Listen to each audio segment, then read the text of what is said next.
to the new life now. I tend to focus more on the then, and when we come to the now, I can ask questions. Because I don't altogether have a handle on it.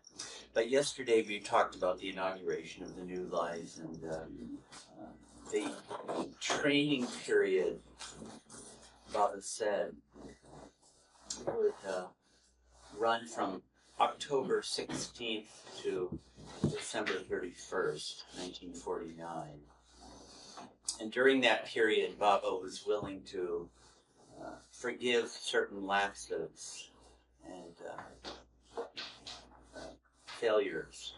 But after January 1st, he wasn't. So a lot of this early period was Baba training them and teaching, correcting problems. And as we saw last time, in the bell gown period, in fact, let's get a little map on log on to your internet here. See if I can have some idea where we are.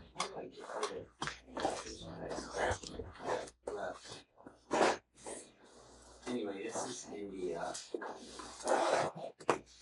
So the names have changed, by the way. But if you do a search in Google Maps under the name that you'll find in, say, Baba's book, it will lead you to the same place under its new name.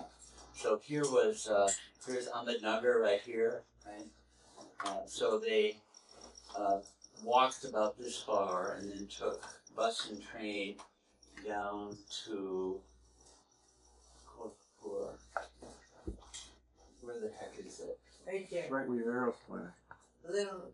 Belgaum, here it is. Down here, that's where the Belgaum training period was. I think that's Belgaum, isn't it? Yeah. Yeah. It's a little hard to see. It says Belgavi. It says Belgavi. Yeah, the name has changed. Oh, it's the okay. same place. Oh, okay. So they went down to here, and they got there about October 20th.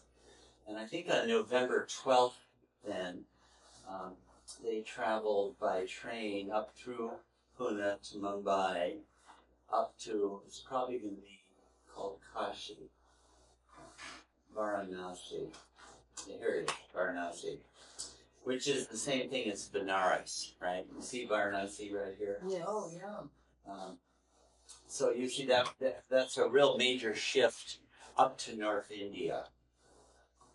And Varanasi probably now encompasses Sarnath. If I did a search for Sarnath, I think it's like right about here or something. Sarnath is the place associated with the Buddha, where he gave his first great fire sermon and his discipleship, the accumulation of disciples began. And then on December 12th, they started. Actually, they went this way. Jaunpur is one of the famous places.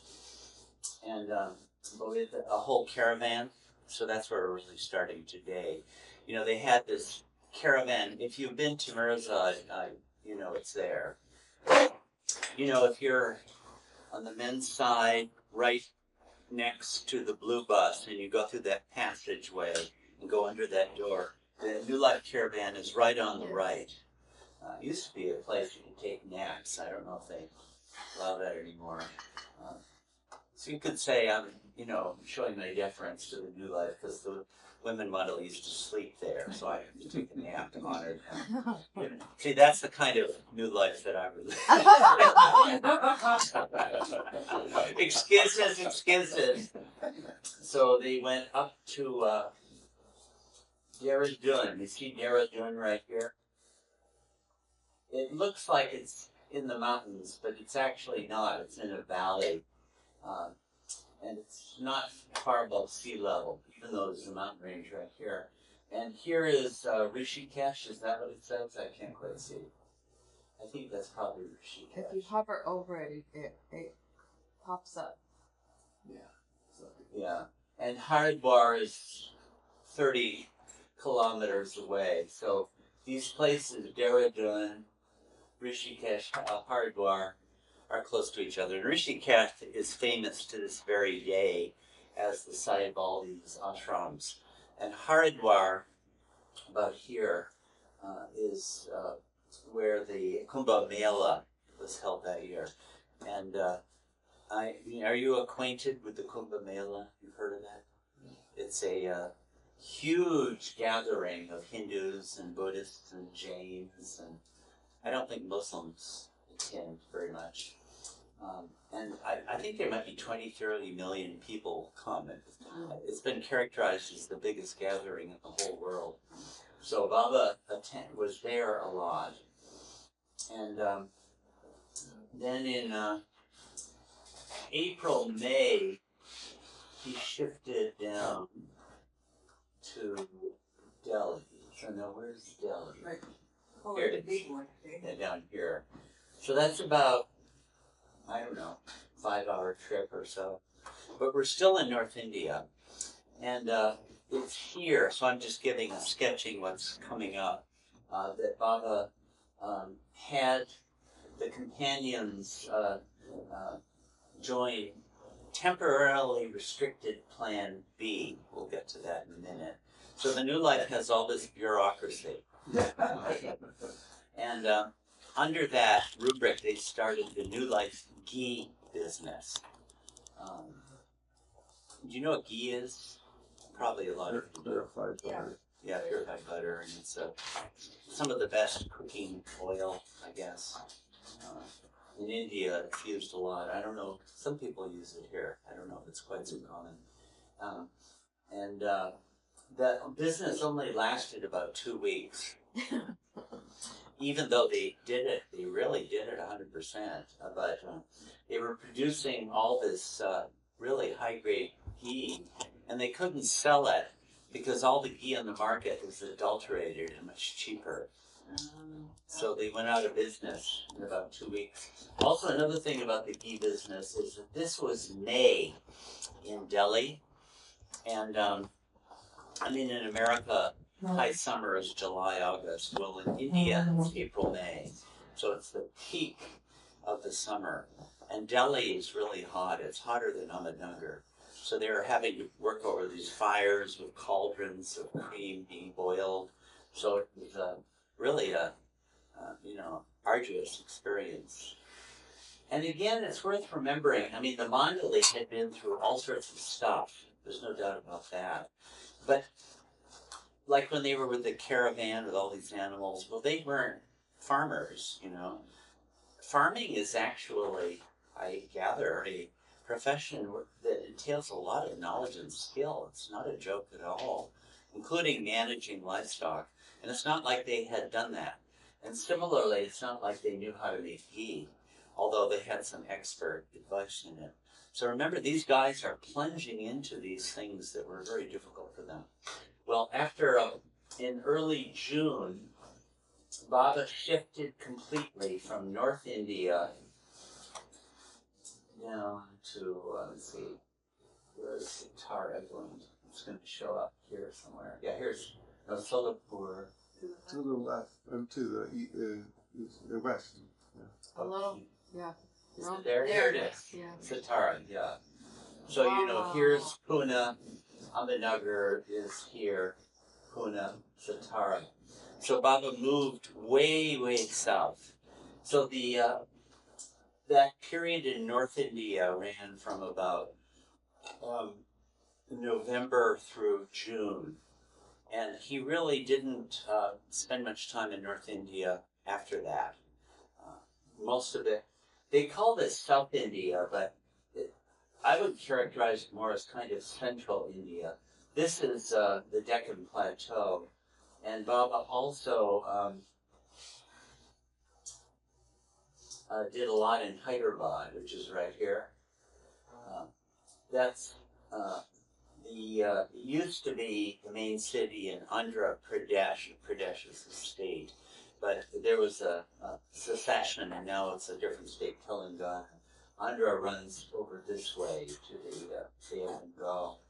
And the other place from Satara that Baba went to a lot, let's see where it's Mahabaleswar and Panchgani. It's going to be somewhere around here. Anyway, it's somewhere in these mountains. I'm not going to kill myself to find it at the moment. So it's not too far from Satara actually, but it's up. It's up about 4,000 feet, so it's a lot cooler. So Baba shifted from Satara to Mahabaleswar in September, October 1950 now, right? And this is where he had that gathering of his old life, where he stepped into the old life for 4 hours on October 16th. So that was in Mahabaleswar. And he invited a lot of his 75 of his old life followers to the meeting then. That was there. And a feature of Mahabaleswar is that they have enormous rainfall, like 200 or 250 inches a year. So the monsoon is really unlivable. But he was there in September, October. I guess it was okay then.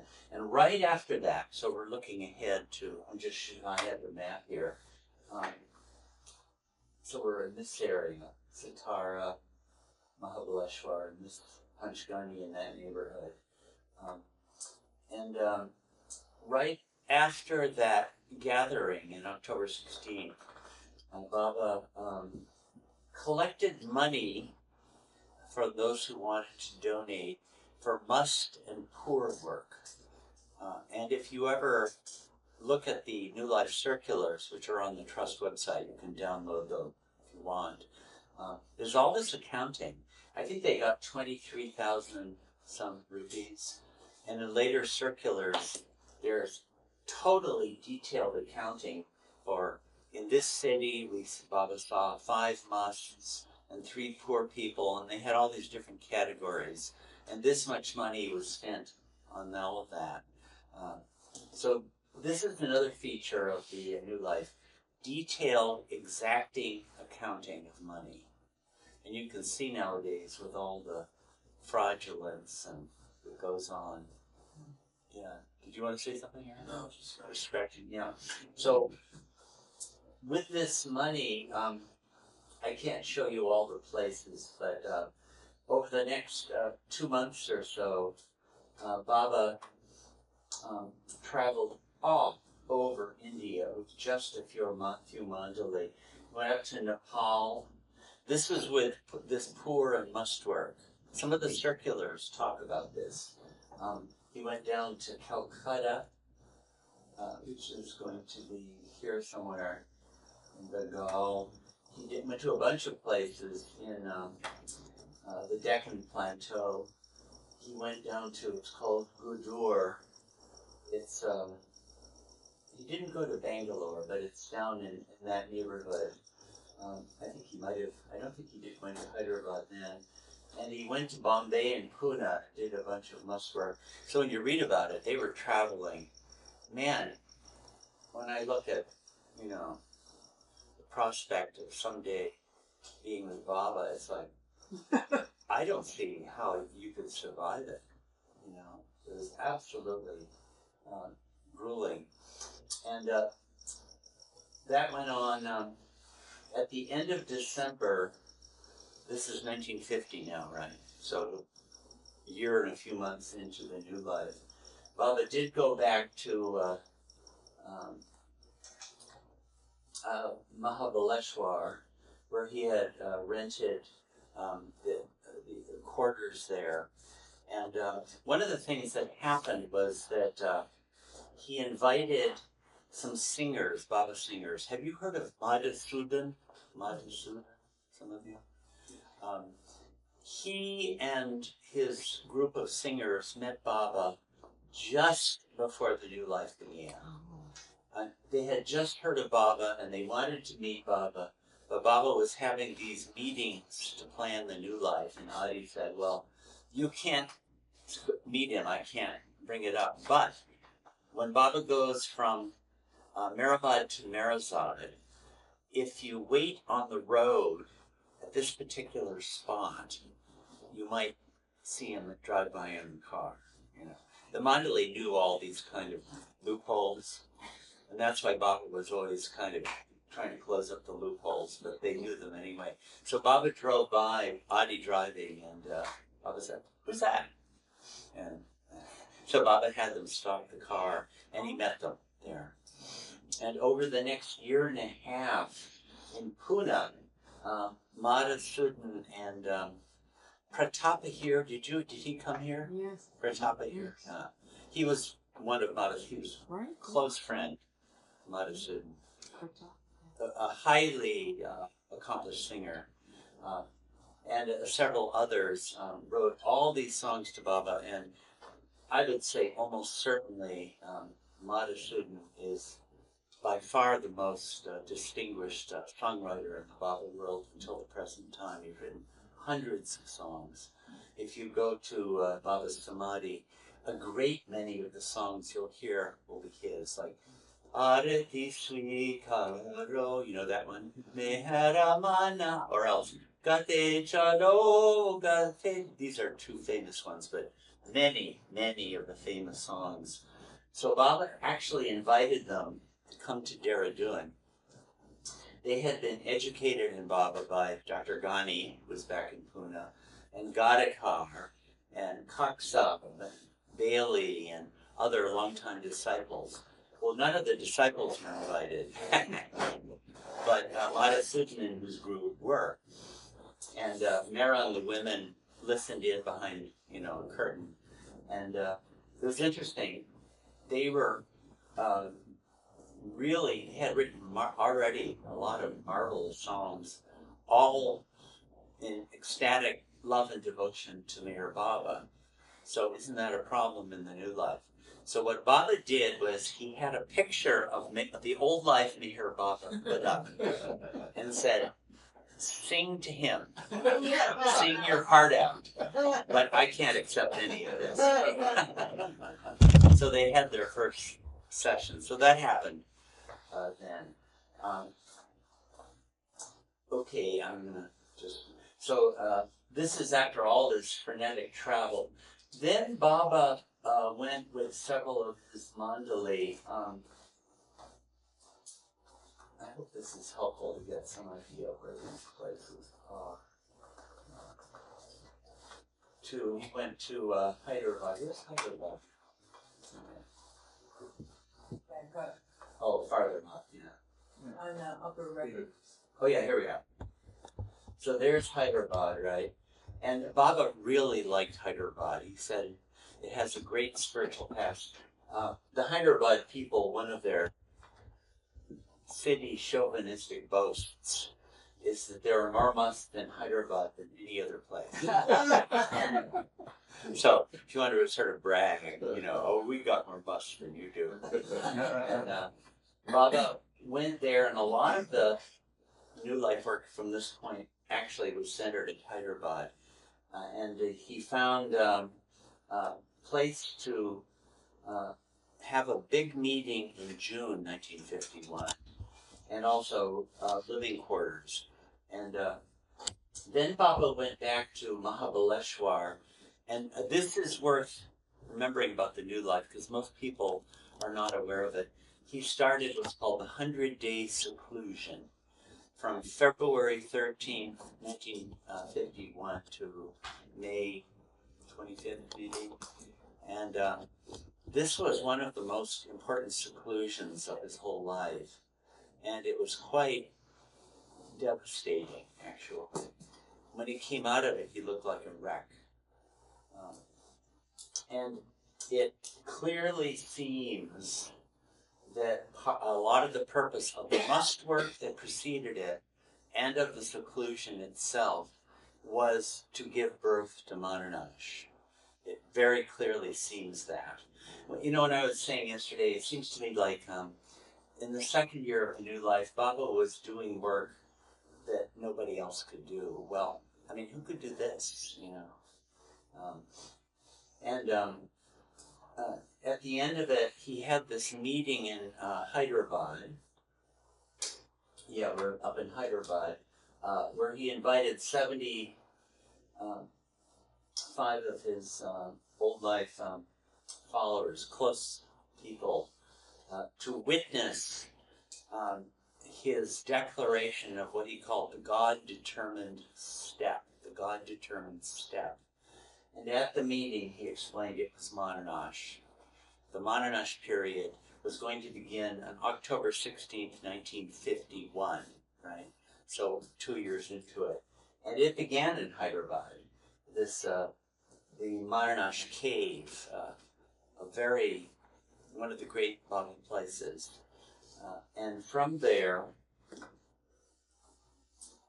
Baba then traveled, he actually kind of went a bit south, I think to see Jivan Mukta, and wound up traveling by foot and by bus with, there were only 5 of them at that point. There was Hindu, Gustaji, Baijul, Erich, and Daulat Singh was with him again during this. And they traveled up, not to Ahmednagar, but to Allura. Allura would show up if I got it to the right scale. That's it.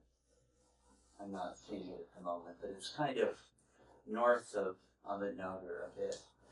Oh, if we found Aurangabad, right there. You can see it. My vision is not so great.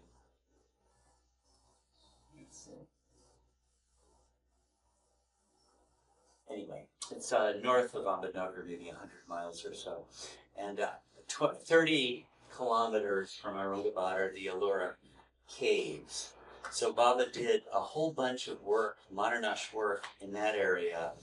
And then he traveled with, Daulat Singh got sick, so it was just the 4 of them. He traveled by foot and a little bit by bus back down to Ahmednagar. And, oh yeah, here's Aurangabad right here. So the Allura caves would be out here somewhere. Very famous place. And started doing Manonash work up on top of Seclusion Hill. Any of you who have been to Marazad would be familiar. It's covered with trees now, but it wasn't back then. It was barren. And there were 2 cabins, and then the cabins got dismantled by Padri and moved down to the men's side at Lower Mahabad. Erich's room became, and Baba finished his Manonash work there. And it looks like it was pretty well finished right at the end of January. I mean, it looks like January 31st was a key date, 1952. And at that point, Baba emerged from his seclusion, and it seems that the new life was over. So, as you can see, Baba was traveling all over the place to the new life. A lot of the early part was up in North India, and after that, for the mostly, it was down in the south central area between Bombay, Hyderabad. He didn't go down to the far south ever in his life. He got down about as far as this, wherever Gudur is. But there they're speaking Telugu and non-Sanskrit languages. So there's a little map tour of what happened in the new life. Okay. Any questions you want to ask or things to bring up at this moment? Or, yeah. From yesterday. Yeah. I am wanted me to mention. I don't know. We actually have a friend who is related to Dr. Nag. And so he's a Baba lover, and he considers himself the only Baba lover in Benares. Could be. So, and I didn't know if you were aware of him. I mean, I have his phone number. I might have heard of that. Might have. Yeah. Does he know anything about what happened to the doctor? Yes, he did inquire. He actually didn't. It wasn't until later in life that he became a Baba lover. That who did? Krishna Khan is his name. He's This like fellow, right? Yeah. Yeah, he's He's like a nephew or. he's a professor of astrophysics. And he's, Dr. Nath, by the way, was the eye doctor in Benares who hosted Baba, he and his wife. and so he grew up with him, knowing him as like this elder uncle. He's kind of a distant relative, but he knew him well and the extended family. And when he came to know about Baba, he didn't know the story of the new life. And then when he heard the story of the new life, so it's like, oh my God, he thought this is my uncle. And then so he inquired amongst the family and started calling people and what Was happened. his uncle dead by that time? Oh yeah. And apparently they did remember that there was this trunk and that, it had moved to this other family. And he thinks because most of the members of the family were not Baba lovers, that after that first generation passed, that it probably got thrown away. But he hasn't been able to track down what happened to those clothes. There was memory that they had existed. But...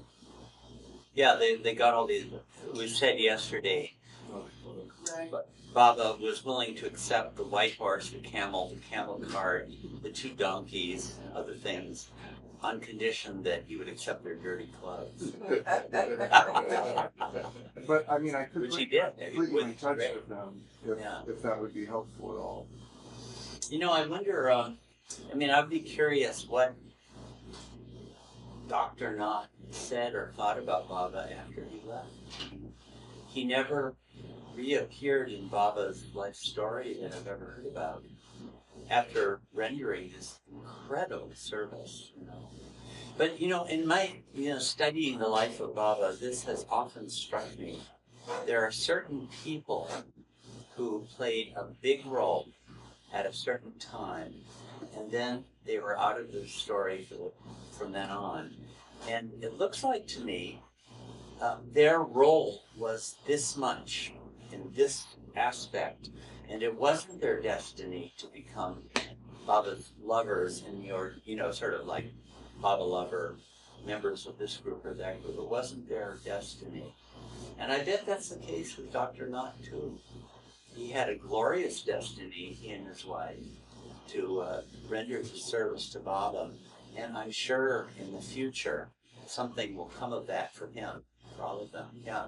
Do you think it got the same thing? A little louder. Do you think it got the same thing with Mehta's father?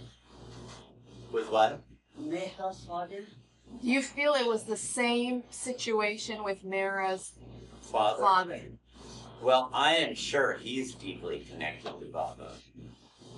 In the same way that, like, Ravana would be. He was Baba. He was a very devoted Baba hater. Yeah. So I'm sure. But not, the thing is, the avatars work. We're acquainted with his lovers and the groups of his lovers. That's our blessing to be included, to be part of that. But his work is not limited to us at all. He works with the entire universe. And there are all sorts of souls who get drawn in and fulfill a certain function. And I am sure that their destiny is a great one. But it's not something we know about. But I would be really curious to know what Nath said. He might have sort of forgotten about Baba, or else, oh yes, yeah, why did he do it? There must be. Baba said it was because of connections from the past. Baba did say that. So they Nath helped them find a place to stay in Sarnath, Buddha, the city sacred to the life of the Buddha. And then they took off, and actually they didn't all get a chance to meet Baba finally. Dr. Nath's family and Dr. Kare, that's the other eye doctor who did so much. And Gaya Prasad, the father of Dr. Kare, did have further contact with Baba later on. He seems to have become a Baba lord. But then they took off with this whole caravan traveling up from Sarnath to North India. Yeah, you can see a little this part of it. You see, this is Benares and Sarnath right next to it, up to Dehradun. And so, anyway, there are so many stories about this. This is the gypsy life. And some of them are very beautiful. Erich would talk about, they begged for the food. They had nothing to eat. And remember Erich saying how he went off to beg for the group. And these were really rural, poor peasants, basically. No electricity, absolute minimal livelihoods from farming. And he got to one house and the woman came and he said, Bhiksha, Premsha, Bhiksha, DJ, give Bhiksha with love. DJs give Premses with love. And she said, oh, I'm sorry. I don't have anything in the house, but let me get you something. She had absolutely no food in the house. So she went to her neighbors and begged food and made food for them and gave it to Baba. And Baba was so touched when he heard about this. There are many beautiful stories like this from this period. I mean, you can read about them. But and also what happened was it was really grueling on the companions. It was exhausting. The animals caused no end of trouble. They had two cows and a calf, and the cow wouldn't walk if the calf she couldn't see her calf, and the calf would get tired. So Dr. Nilo had to actually carry the shoulders. And a mile, okay, 2 miles. But he was a strong guy, but it was absolutely grueling for him, exhausting. And at one point, he and someone else got to a toll booth. They call it octroi. Have you heard of octroi? They still have it in India. When you cross certain municipal boundaries or state boundaries, you have to pay a tax on certain things. And in this case, they saw this cow and calf and thought they were going to sell it and wanted to charge, a fee, just a teeny bit, 8 annas. Well, they did not have anything at all, absolutely nothing. And the octroi guy was unrelenting. Finally, someone who came along and paid it for them. So these are just illustrations of the constant frustrations. The donkeys would refuse to go anywhere. I don't know, have you ever had close encounters with a donkey? I've had some. And they deserve their reputation. They are the most stubborn creatures God is true of them. And, they actually had to tie the donkeys to the caravan and drag them along, And finally it was assigned to the women, and they found out some tricks. You have to put a load on them. Then they'll walk. And also, they don't like to be led from in front. You have to poke them from behind. But they didn't know this, right? So they're out, and of course, Dr. Ghani was an old man. Gustaji was an old man. And they would really get exhausted. And, they would arrive and have to beg for food. But first they had to feed all the animals, before they could feed themselves, with fodder. And they were really getting worn down. So some of you might know the story where the companions were, starting to complain among themselves. And Ghani was the sort of one with the daring who said, we should go on strike. Have you heard of the New Life strike? And Erich tells the story wonderfully. And they're saying, Erich, will you join us? And Erich would say, No, I don't have any of these difficulties, so I won't join you. You just get to walk ahead with Baba and have a nice time. And they were all saying, Donkin was saying, you know what horse? It's not a horse, it's a devil. This white horse was really, really trouble. All the animals were giving them trouble. So they decided to go on strike. This happened. This was in Jaunpur, not far from Benares. So anyway, you can read this in Tales from the New Life, where Eric tells this story wonderfully. I don't know, do you guys remember them telling the story? I do. Oh God, it was when I first, huh? I first heard it in the 70s, and I was shocked. New Life strike. And Gandhi was saying, for some reason, the only thing we can do under the conditions is a strike. Now, how a strike fits in with the New Life conditions eludes me. But so morning came and Baba came out, and Baba himself would always try to be in a cheerful, bright, happy mood, because that was the New Life. And he could see that the men were over there not coming, and sent to Erich. He said, Erich, tell them to come. And Erich came back, and why aren't they coming? And actually, Erich went to them and said, this is not right. Gandhi can get away with this because she's Baba's childhood friend, but the rest of you can't. So then he returned, and one by one, Baba is the strike breaker. They trickled over, and joined Baba. Finally, only Gandhi was there. And Baba said to Erich, tell him, if you have the daring, tell this to Gandhi, come and speak openly with your companion about whatever your difficulties are. And Erich said this to Gandhi, do I have the daring? Of course I have the daring. He did, And he came and he said, Baba, all these are hypocrites. They told me they would not come to you. And Baba said, who are you to get a promise from anybody? Right. And so there was a big altercation. And finally Baba said, you remember back when we were school kids together, he and Gandhi had been, when we had a quarrel, we would settle it by wrestling. He said, do you want to have a big wrestling match right now? And at this point, Gandhi just broke into laughter, and the whole mood softened, and they were able to work all these things out. So that was a memorable moment where you see the companions.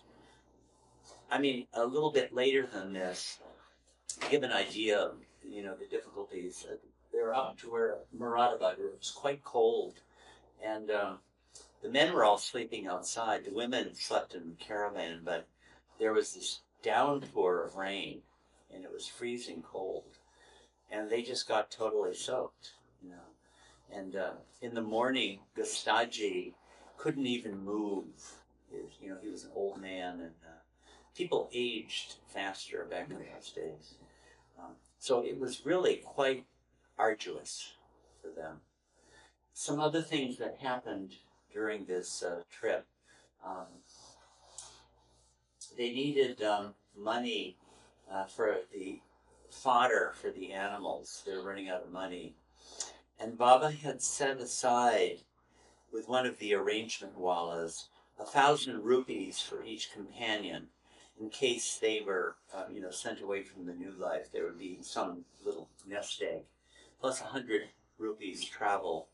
And Baba said, anyone who wants can donate that 1,000 rupees to the group right now, and we'll use it for these expenses. But then if you leave the New Life, you won't have anything at all. And they all agreed to do that. So you see, they were at a state, they had nothing. They had absolutely nothing. Here's another funny story during this period. Somehow Gandhi comes along. He was such a character, but he would find a funny way about complaining about the food. He was a Muslim, and he loved his meat. So he would say, Baba, we need to be lions on the New Life. and eating all this grassitarian food. That's what he called it. Makes us weak, and we can't be lions. You should give us meat and make us lions. And Baba said, "That's true. Lions are very, very strong and very, very fearsome. But you know what's even stronger than a lion is an elephant. And they eat only vegetarian food. To eat vegetarian food to be an elephant." So you see how this would lighten up, the thing. But finally, Baba said to Ghani, "Okay, tonight you can go out to a local restaurant and eat anything you want. All the mutton and chicken and fish and everything else. Have a feast. But the only condition was that Dr. Nilu had to come along and eat everything that Ghani did. And he was a total Brahmin vegetarian. So it was torture for him. So Ghani was completely shameless. So he went out and had a fantastic meal and smoked a cigar at the end and gave a huge tip, right, later. Nilu had to eat everything. And when he came back, Baba said, "How was it?" And Ghani would go ahead and just describe this fantastic meal he had just had. And Baba would enjoy so much hearing. And then the next morning, Baba said, I really had the thought that it's not all that fair to the other companions. So I think now you need to go back to the same restaurant and beg for food.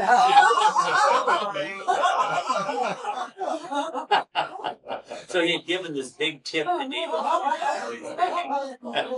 So he went and he got some food, That was the thing about Ghani. He really had a lot of daring and would do anything, He was like that. So these are some little moments in the gypsy life. Mera and the women used to say that when they camped, this gypsy caravan, the villagers couldn't make out what they were. The men all had these green turbans and white kafanis, which it wasn't the Hindu attire at all at Boca Road. It wasn't like that. And green looked sort of Muslim, but it wasn't clear that they were Muslims either. So everyone was and the caravan with big wheels and it wasn't a typical cart. So it was a very bizarre sight. And all the villagers would all cluster around and ask them, "Who is your guru? Where are you going?" And all of that. And, Mera, Mani, Goher, Muru had to be cordial. Baba didn't want them to be rude to the villagers. So they just wanted to, settle in and, do their business and go to sleep. They were, tired, but they always had to be very, very nice. And at a certain point, Goher would say, "Well, now, the men's side is over there, so the men should go over and talk with the men." And the villagers understood this, with the men and women sort of separate line. But this was another aspect. They were constantly villagers wanting, and when they begged, they could give moral and spiritual talks, in the course of begging. That was allowed. And some of them, like Ghani, was very, very good at it. Eric seems to have been good at begging also, but he would come back with a lot of food. But one time, he was so inspiring that a whole bunch of the villagers wanted to join them. So then they had to talk them out of it.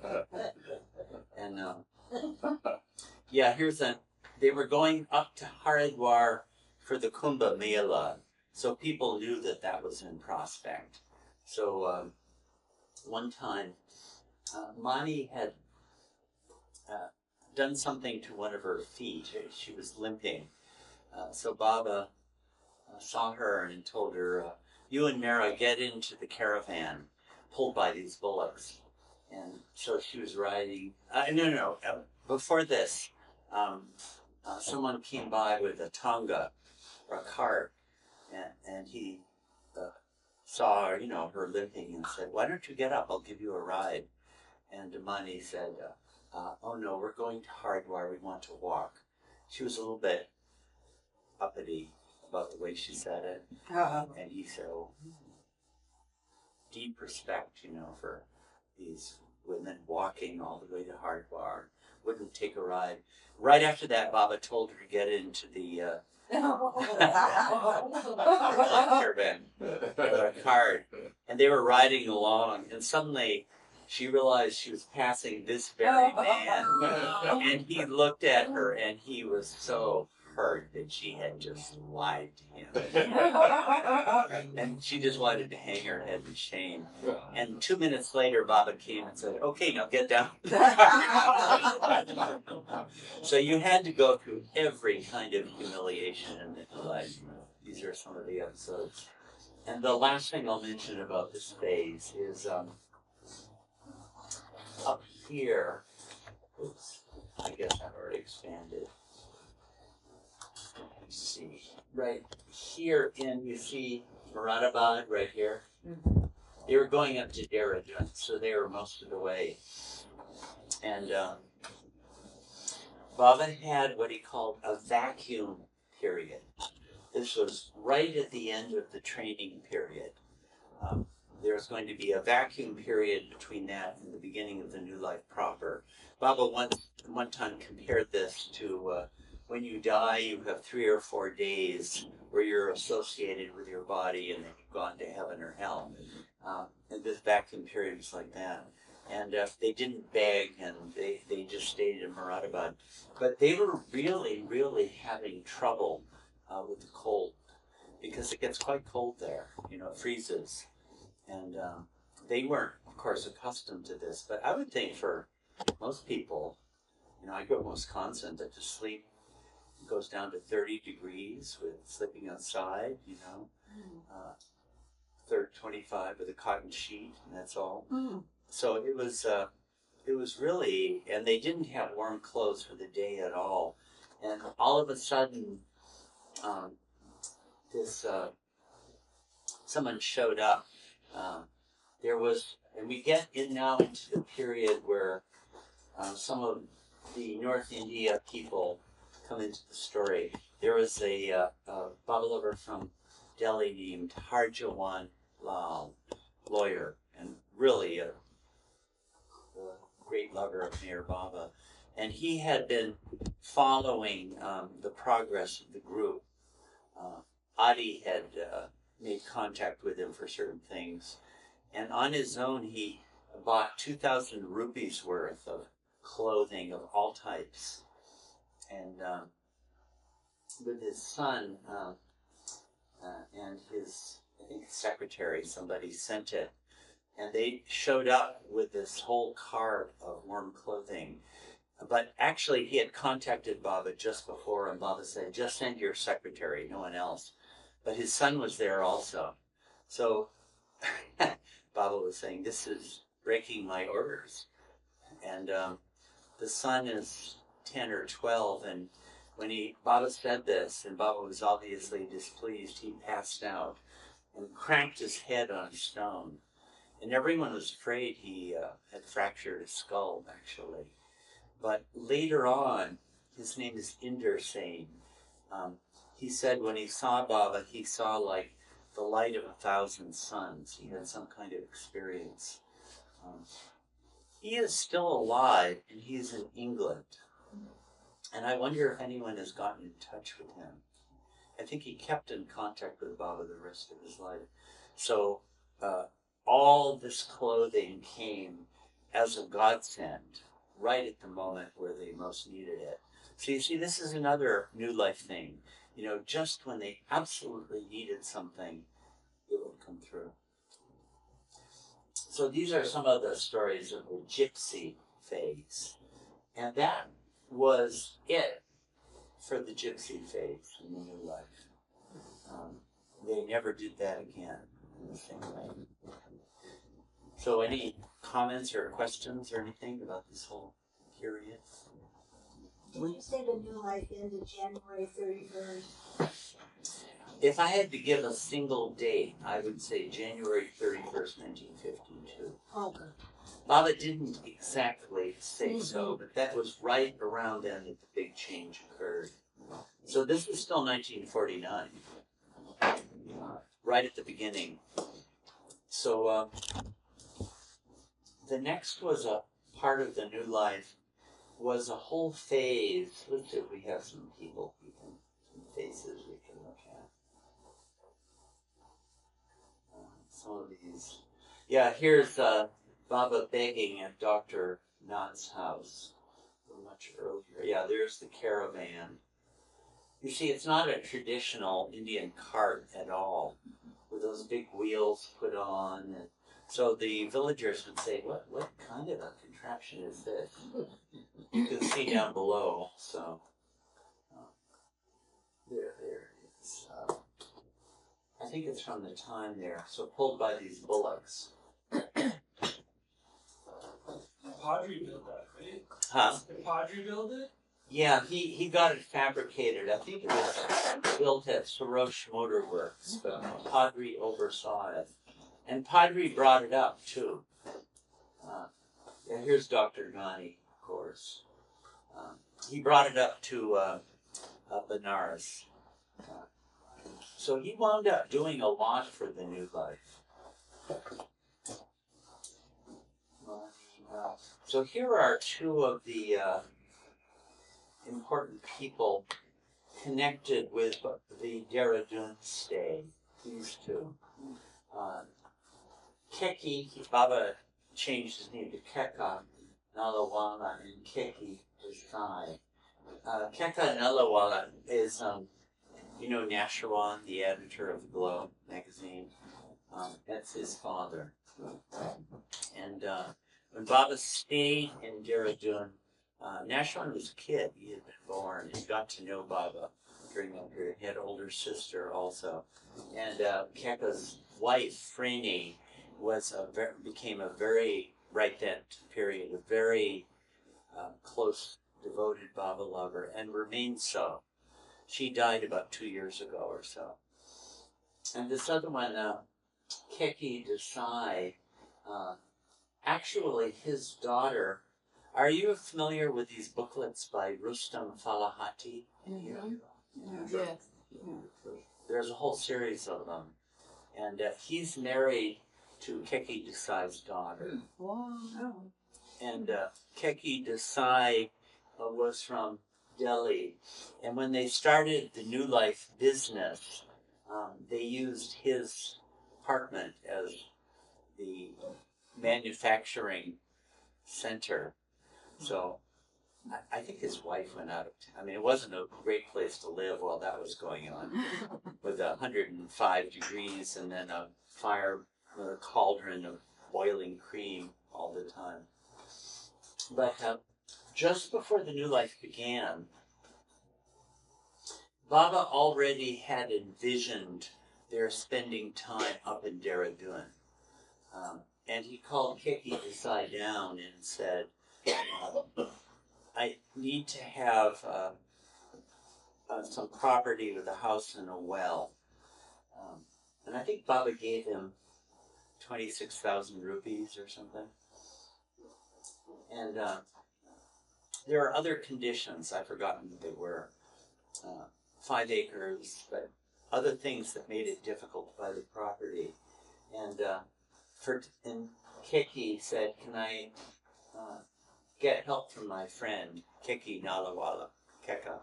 And Baba said, okay, but you can't tell anybody else anything about this.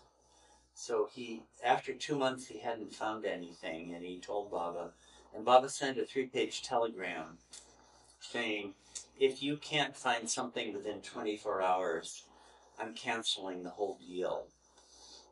But Baba gave him certain indications. He said, you should go on the road toward Haridwar from Dehradun, about 4 miles, not the main road, but an off-road, and ask the first man you encounter.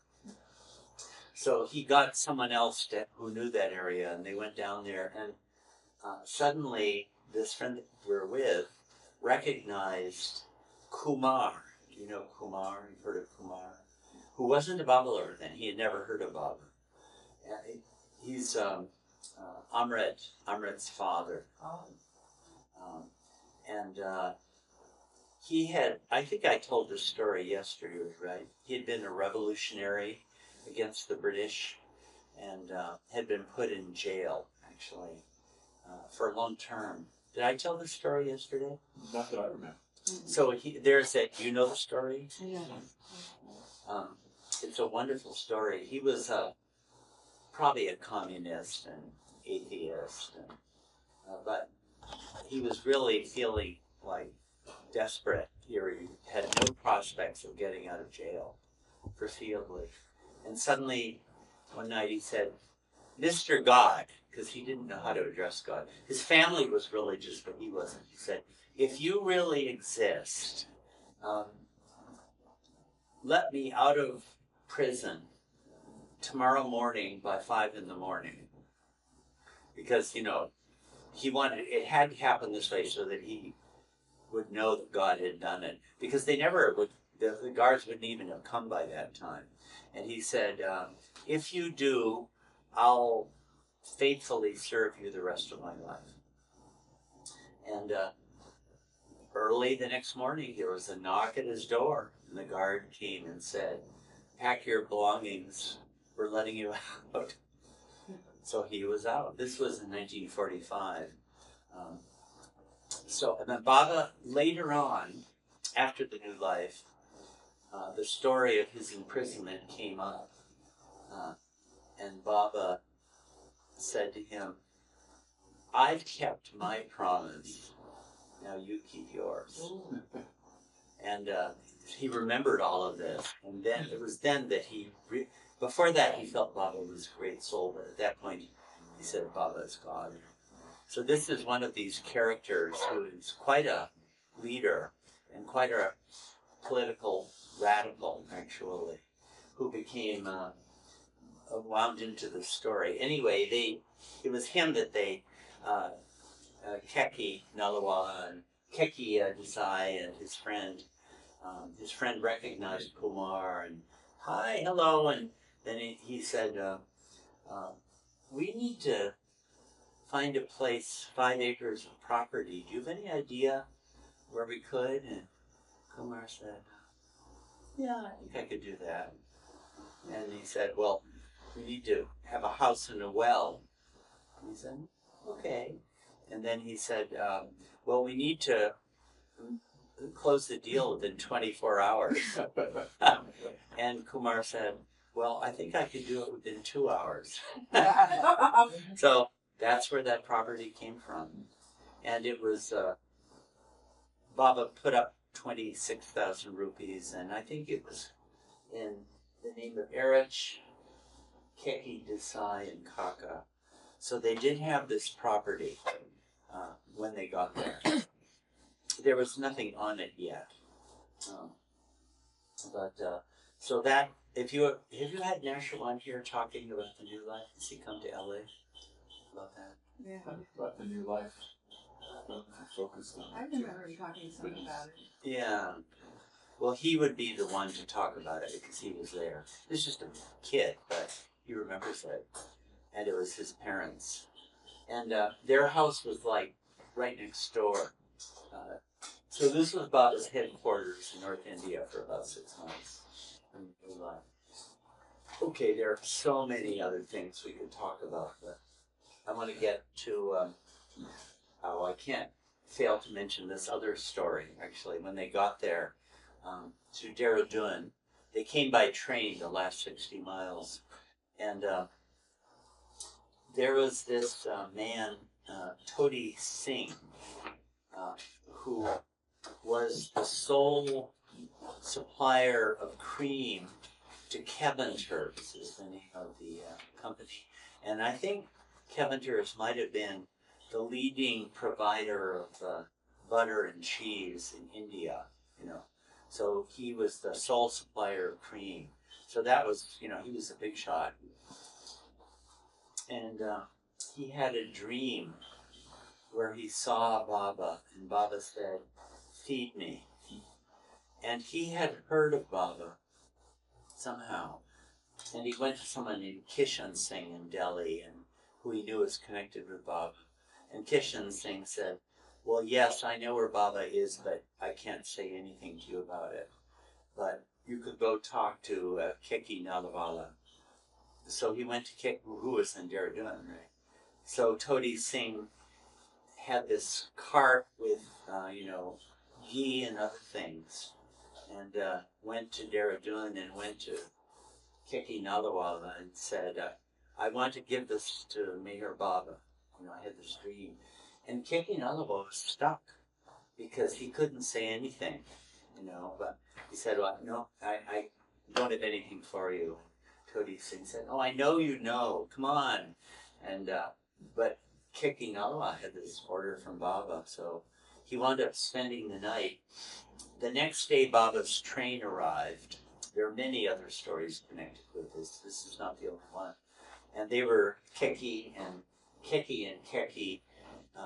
Kumar, actually, were at the train station to receive Baba. Kumar really didn't know who Baba was yet. This is his first meeting.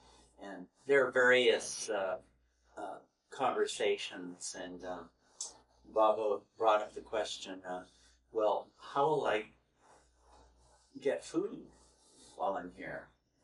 And at that moment, Keki Nalawala had the huddle. This Todi Singh is offering, and Baba turned to him and said, "What are you thinking?"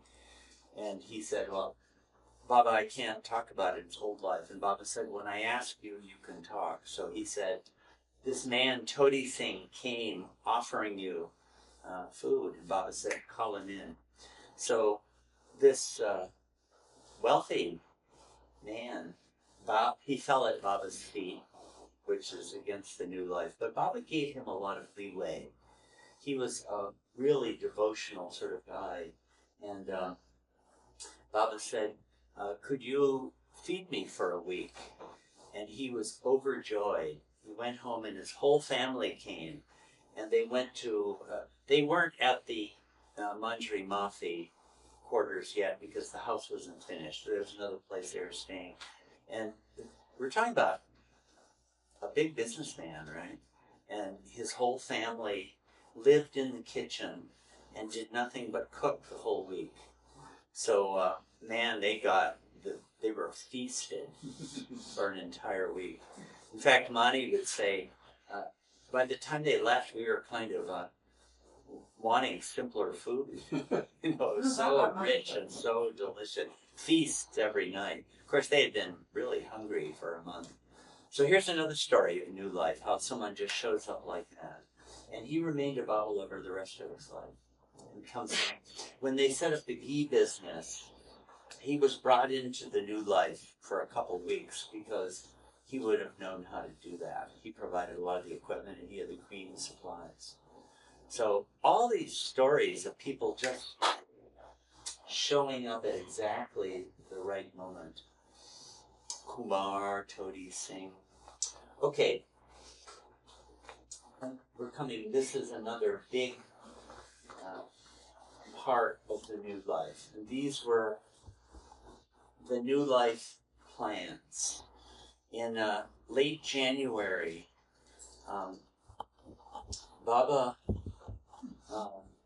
developed these 3 separate New Life plans. Are you acquainted with these, any of you? Plan 1, 2, and 3. Well, here's where the New Life bureaucracy starts to expand. And later that year, Baba really said, the reason I created these plans was because we weren't living the New Life properly. So I had to create different options. And there were 3 major plans. But the first one has Plan 1A, Plan 1B, and Plan 1C. And then there's Plan 2, in Plan 3. And this is what these three were. 1A was what was a collective plan. Notice in terms of the New Life, a lot of the New Life plans were collective, but Baba also provided options for people doing it individually.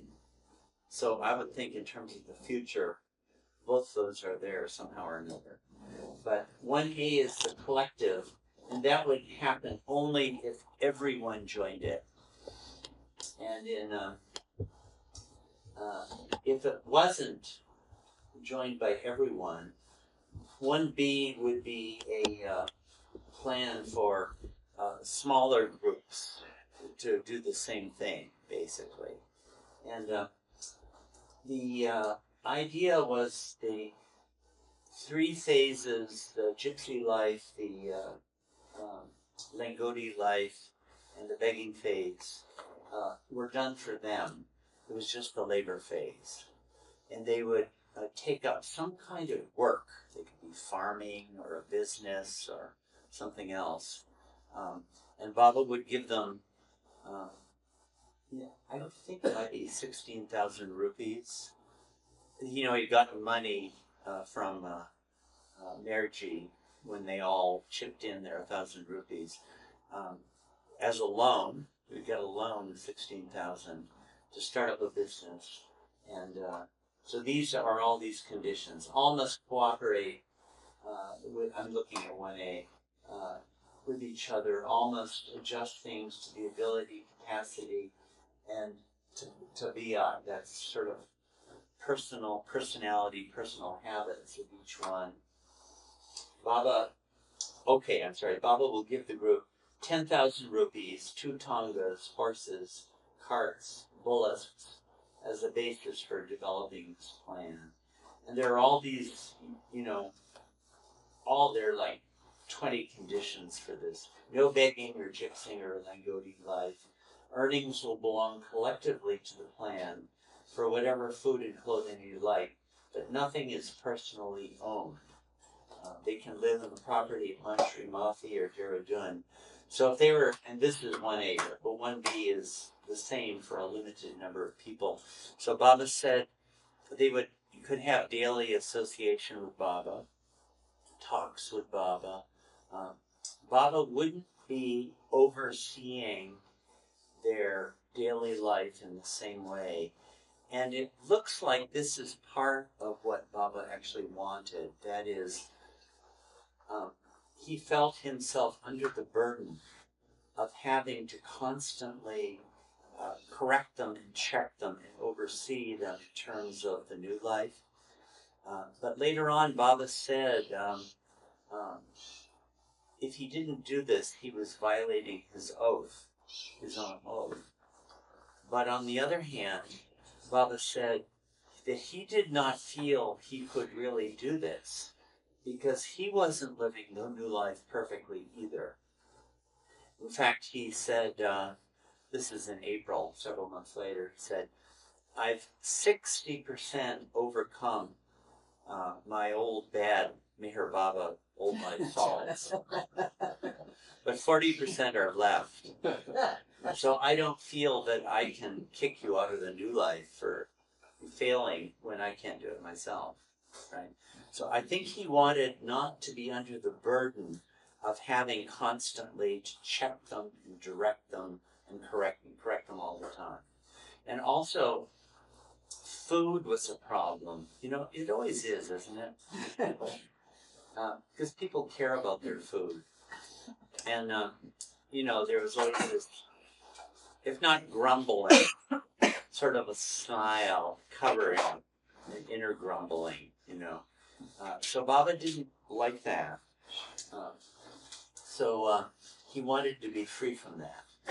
So they were kind of on their own on the maintaining all the conditions of the new life. If something egregious happened, they would be kicked out.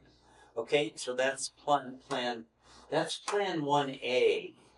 And 1B would be the same thing if a limited number of people were willing to join it. but Baba would only give 5,000 rupees in that case, not 10,000. But it was more or less the same. 1A is really what Baba wanted, but it had to be unanimous. Okay, but now here is Plan 1C, and this is individual. It's an individual plan. May lead new life at his original place, but not Mehrabad or Pimplegun. Pimplegun means Merazad. He may earn with a job or business, but the individual must follow fixed conditions and imam, faith, with them. So you live the conditions of the new life back at your home. And the people who opted for this had it to expect that they would never see Baba again. In other words, they would leave and go home. Plan 2 is if anyone can go to any place other than his old life place, he can do any business or job place he likes. But in this case, you were disconnected from Baba permanently. 1C, they weren't disconnected from Baba. They were still following Baba's orders. They still maintained a connection. But 2 is you're doing it on your own and Baba's not in the picture anymore. No one chose this. But I know when Bao would talk about this, he felt this was something for the future. He felt, and it seems that a lot of this is for the future. Different options for the future. And Plan 3 was go by the original new life conditions without any change. People wanted to stick to that. And actually, most of them did. Nilu, Pendu, Baijul, Erich, Murli, Vishnu, Sakshit Patel, and Ali Akbar, who's Alaba. They stuck with Plan 3. But 4 of them, Duncan, Dr. Duncan, he's the one Westerner in the new life. He felt that Baba wanted him to opt for Plan 1B. And because of that, he offered to start a clinic in Dehradun. And Baba put Kaka and Gustaji on that plan too, because they were too old to work. And Kaka had been having heart attacks. Gandhi and he both were having troubles. And Gustaji was really so old he couldn't work in the ordinary way. So they were put in the plan with Duncan. So 1B was implemented at that time. And Plan 1C was chosen by Ghani, Adi, Anna Jakal, that's Anna 104, and Babadas. And they left and went home. So that was really a sad scene because they thought they would never see Baba again. So this was a big moment in the new life where a bunch of the people left. And Baba had sorted out into these different new life plans. And these, do you have an idea of these 3 plans? They are? Yeah. The women had no option? These plans weren't relevant to them. Baba sometimes said, they're with me in the new life until the end. He would keep them informed about it, but they weren't picking any plans at all. From time to time, they would do things to try to make some money. Like they did a lot of knitting in Satara, or they created some puppets. They were going to do puppet shows during the gypsy life to make some money, just to help out. But they were a separate case, and the men never saw them. They would see Dr. Goher was a crossover. She would give messages sometimes, but none of the others did. Yeah. Do you, I'm sure each one of those who chose Plan 1C had their reasons? Plan 1B or 1C? 1C. Yeah, I don't think they quite said what they were, but Adi later on said the new life was the worst time of his whole life. He could not make head nor tails of it. He was completely baffled. And in Ghani's case, you can kind of see this wasn't all this walking, and all this hard work was not for him exactly. And the other two we don't quite know. Baba Das, I don't know what happened to him in the end. So they were out. So this was a big rupture, a big juncture in the new life. And to anticipate a little bit with things that, here are the new life plans in the circulars. We won't read through, but this is 1A collective. You see all these conditions? They're very detailed. So 1A has 19 conditions. 1B doesn't have any because it's mostly the same as 1A except for a smaller number.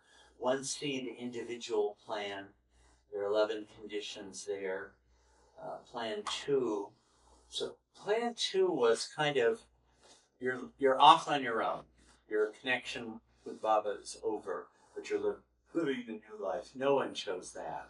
Everyone wanted to keep their connection with Baba. But I know Bob felt that this is really something being created for the future. Because, Baba's out of the body now, so the option of being with him in physical form is not there. And so then they had an oath here. I'll read a little bit of it.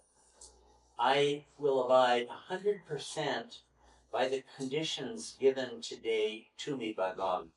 These conditions are based on the original conditions to which I signed yes. I will consider Baba as my friend and brother and expect no spiritual or material reward. I will see to the material needs of myself till the very end, and if nothing is spiritually or materially gained, I will not hold Baba responsible. Anything that happens to me will be solely my own responsibility before God. Right? This is familiar with what we were reading yesterday. Right?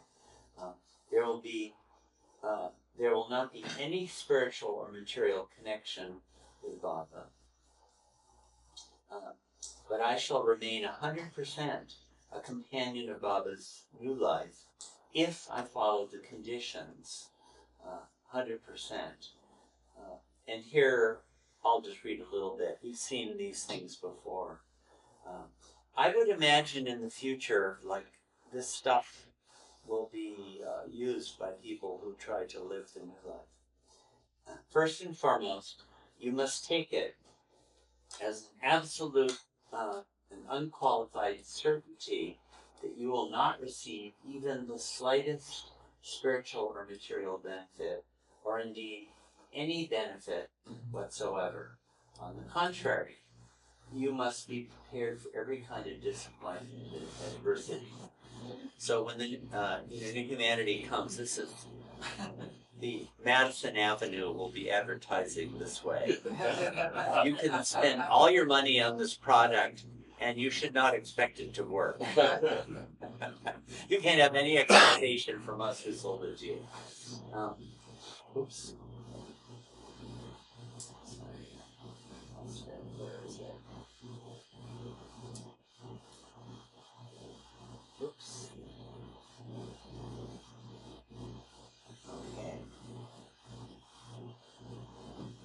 Okay. You should not expect that Baba will have his nazar on you, or that he will perform miracles or use his spiritual key to protect you, or save you from illness, danger, imprisonment, death, or difficulties or disasters of any kind.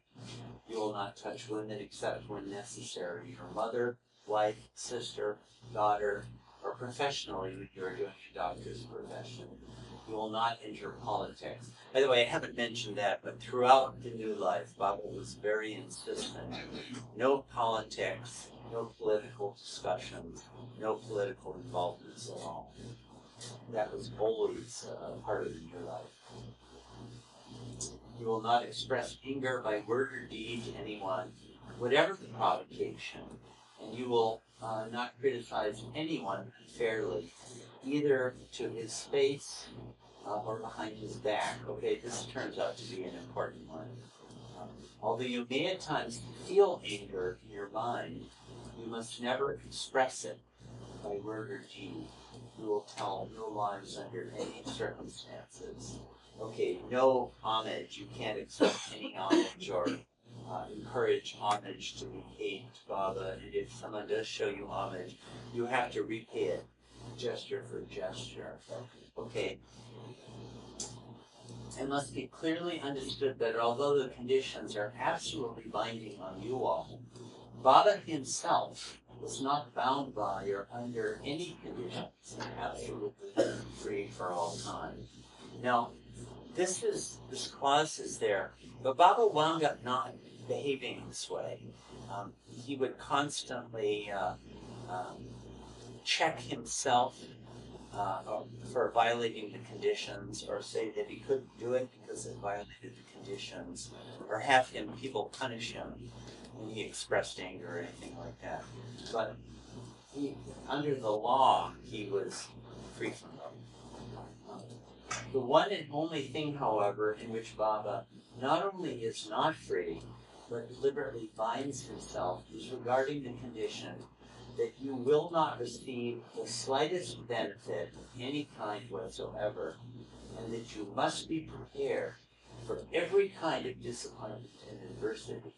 It must, in addition, be absolutely clear that Baba will also never give any order that will absolve any of you of your individual responsibilities before God for any consequence that may follow.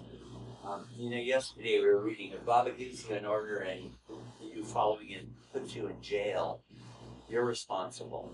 He's not. Right? So, I am responsible for God is a big part of the new life. Absolute responsibility for yourself. There's no excuses for blaming anyone. So these were the three plans. And I'll just mention 2 months later, there was an episode, and it's explained in the circulars, it's reviewed there in great detail. I won't read it all, but they were at the Kumbh Mela, which is what we're coming to, and Vigil would kind of take the lead in these sorts of things. The Kumbh Mela, hundreds of thousands of sadhus, sadhus, spiritual holy men, dressed in ochre robes and various costumes, langoti. Some of them are actually stark naked. That would be there too. And Baba would seek them out and bow down to them. We'll say more about this in a minute. But they had come to one particular ashram, and Baidul saw that it was too early. The full assemblage hadn't arrived yet, and he knew that Baba was bowing down to as many as he could. He wound up bowing down to more than 10,000. I don't know, I've never done this. Have you ever tried bowing down to people? But I would think after you got to about 50, my back is hurting. Right? So he was really a wreck from this. But he wanted as many as possible, and Baidul saw that the whole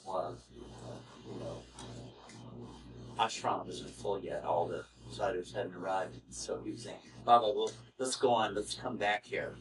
And Baba said, "No, I want to do it right now." And Baidul, I guess, was sort of pushing Baba, and I really don't fully understand this, but Baba was displeased with Baijul for persisting in his old life habits. I don't know if you know Baijul, but he was the leading must hunter by far. And in this kind of thing, he was really the expert. And he was persisting in some kind of habits he had had before. And Baba got displeased with him. And Baijul wound up saying to Pendu, Baba's in a bad mood today. He's, ragging on me for this. And Baba brought this up 2 weeks later at a big meeting.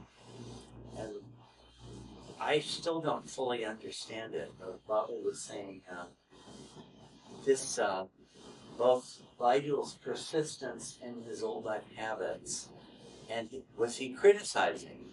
You're not supposed to criticize unfairly. Is he angry at having been criticized? And Baba asked Erich, and Erich said, no, I don't think he was doing that. I think he was just expressing to Pendu what your mood was. And Baba was very unhappy with Erich. And there was quite a scene there. If any of you can figure this out, I mean, somehow this was illustrative to Baba of the way in which the companions were not really understanding the new life. So it's circular, it goes on for 2 or 3 pages about this whole thing.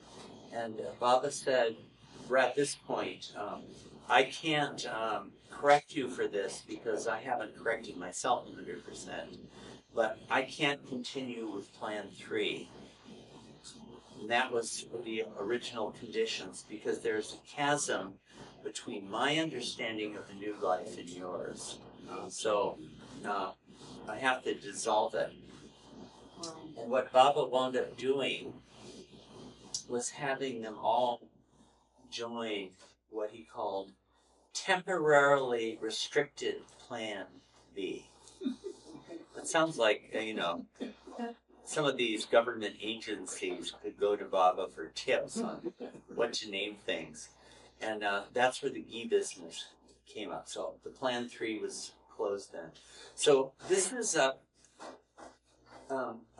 point illustrative of where Baba was not satisfied with their understanding of the new life and their living of the new life.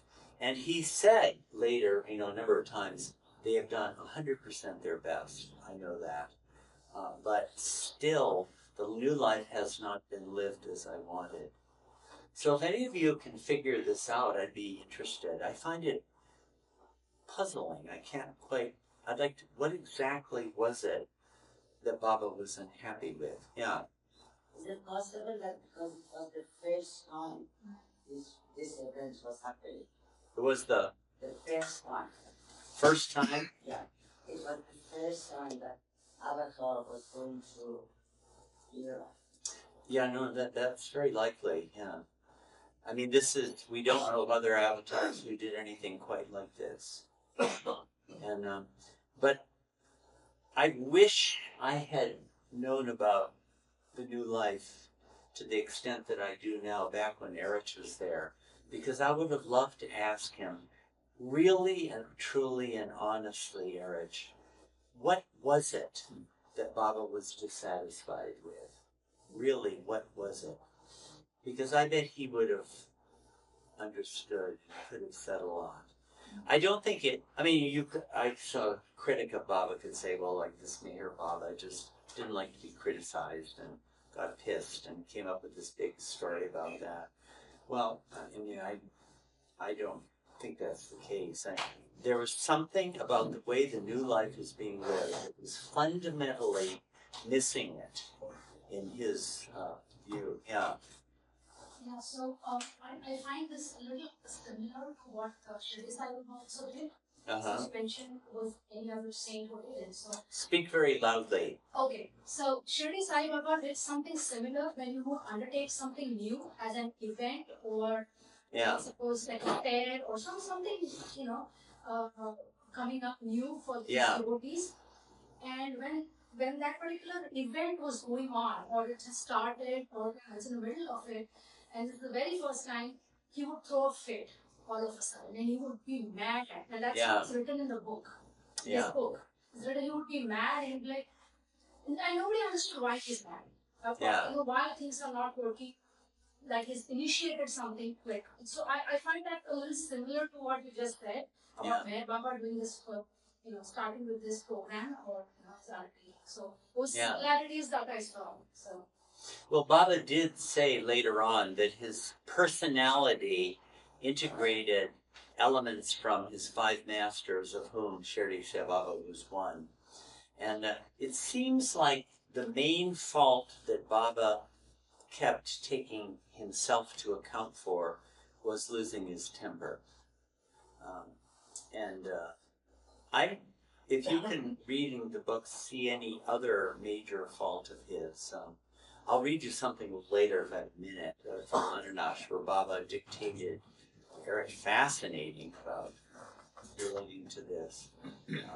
But that's why he couldn't continue with it as it was, because he himself had not overcome that, his bad temper, he said.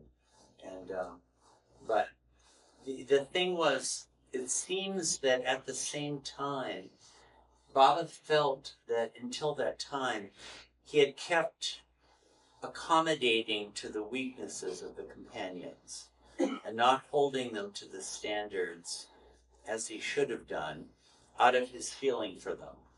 And that, he seemed to indicate, was a violation of his oath. He said things like that. So he himself was not holding to his oath by letting the companions get away with things that really weren't up to standard, you know. And that's why he wound up, actually, not long after creating Plan, temporarily restricted Plan 2B. Not long after that, he dissolved the plans altogether. And they all became servant companions. So I was saying yesterday, it appears to me that after this first year, where Baba really was trying to get a whole collective group to live the new life, it seems like Baba gave up on that, or maybe that's not fair, but shifted, where they just became servant companions. And when Baba created that, we could look at that presently, but Baba said, you know, if you have a servant, when they make mistakes and have weaknesses, you have the freedom to forgive them for it. Well, that's not how the new life had been lived earlier, right? Any fault, Baba really would take them to task, and Dalit Singh got kicked out, for heaven's sakes, for weeping at night, you know. But under the servant companion model, it seems like he had more could accommodate their failings more. And it's like he did it himself. It looks like to me, because others couldn't. You know? A lot of statements. Well, during this period also, starting from late March and April,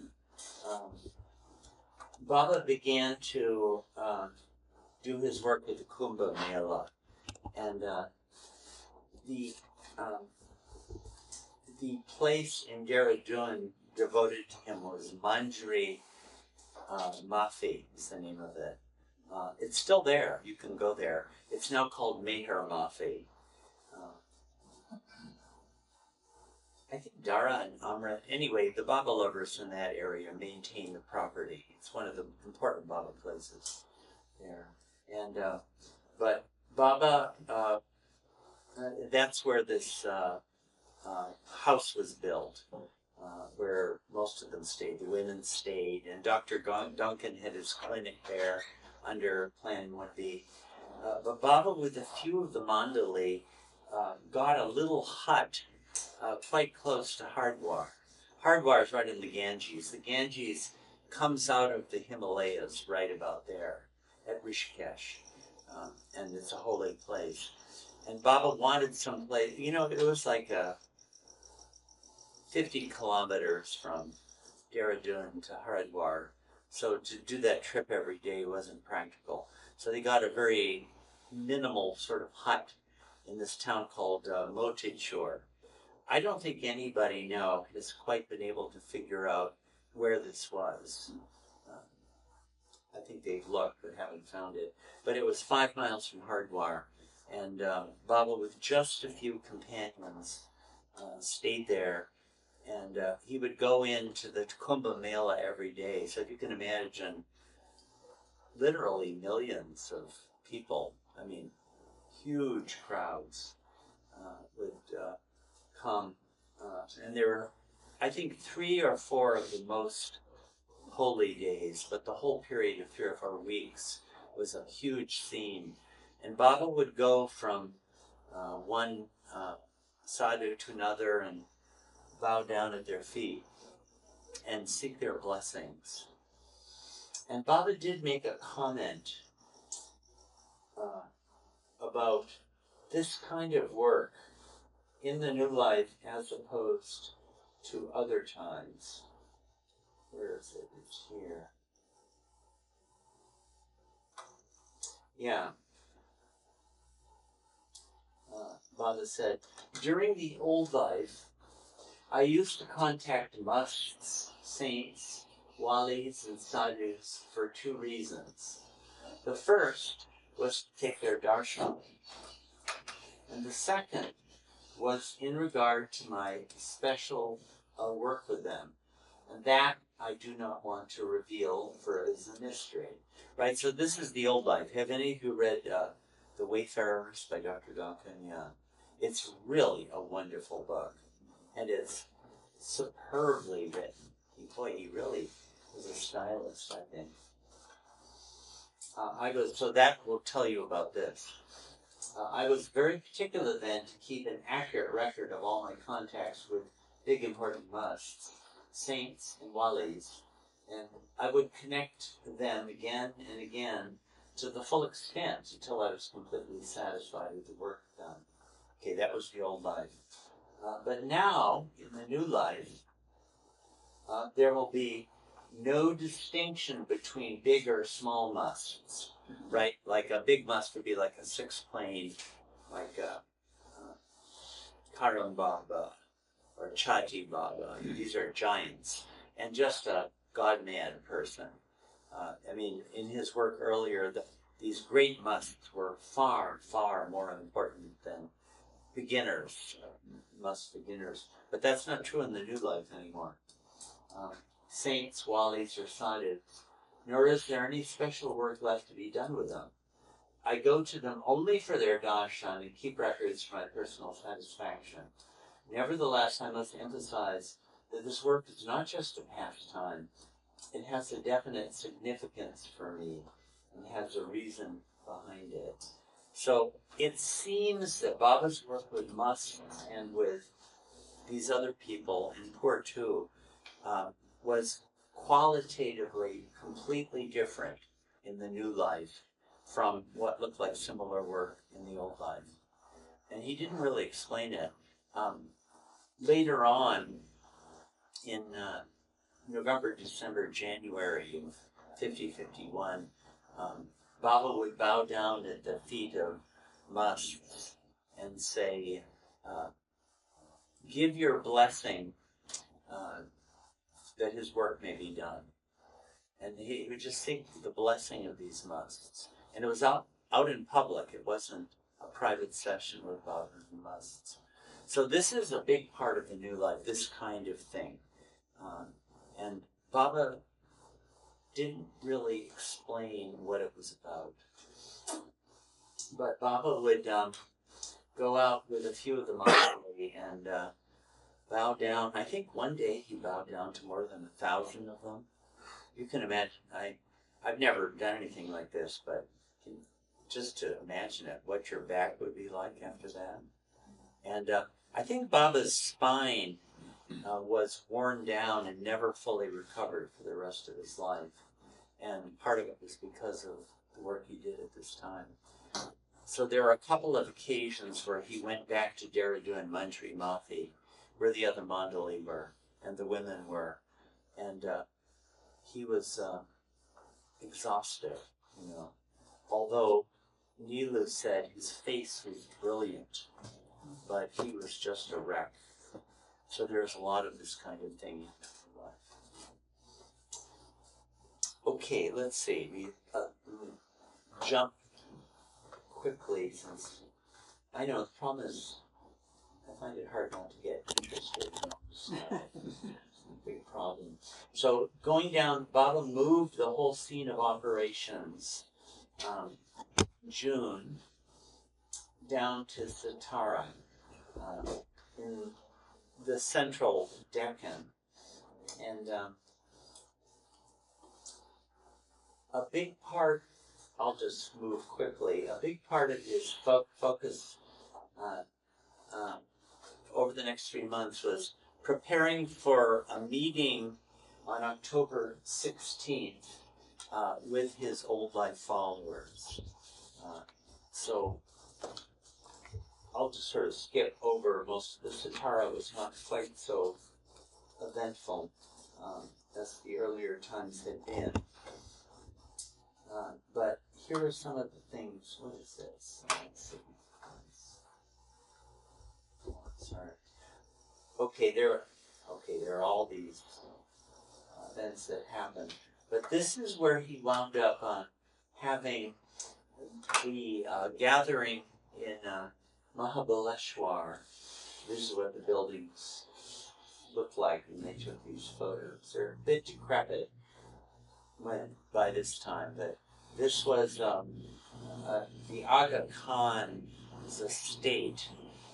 He was a very significant spiritual figure in India. They rented his property over this time.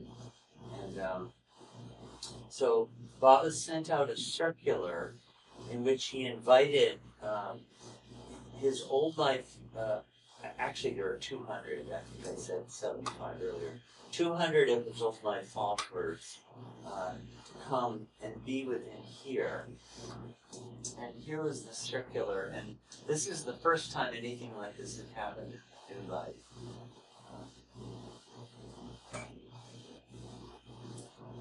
Yeah, this is it. No, it's not here.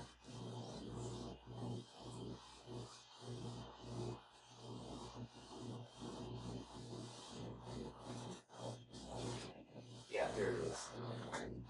Here's where Baba made this announcement, and you get some indications here of Baba's assessment of the new life until then. Recent earthquakes, floods, tragedies in Assam, etc. The feeling of helplessness and frustration all over the world. Baba expressed his opinion that all this has contributed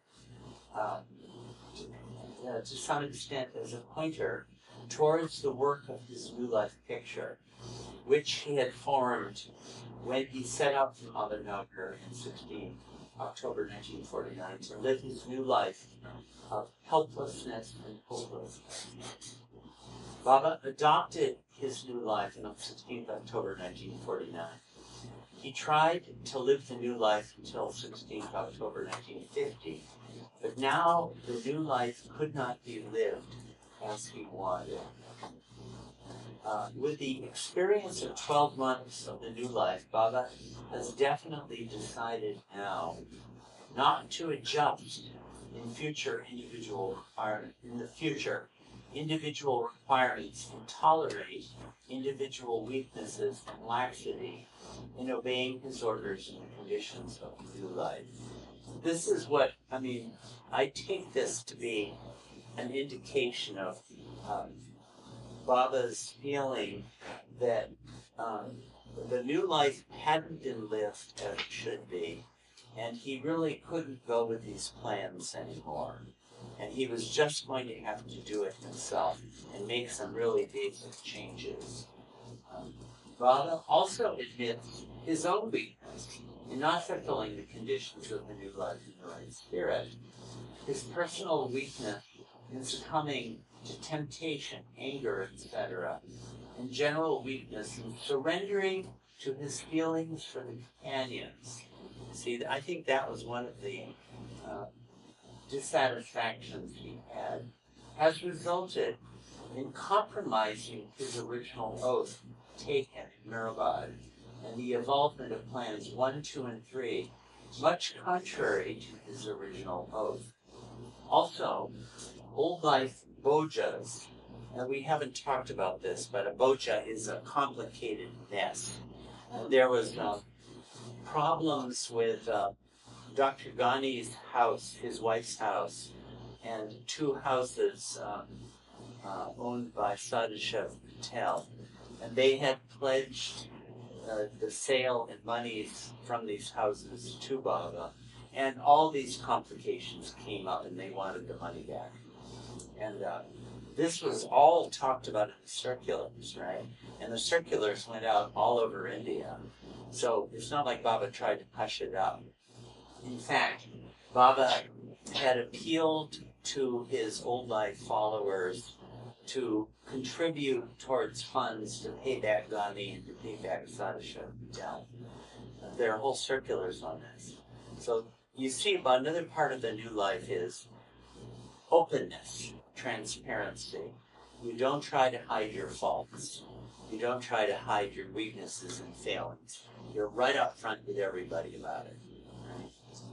That's part of the new life, big part of the new life.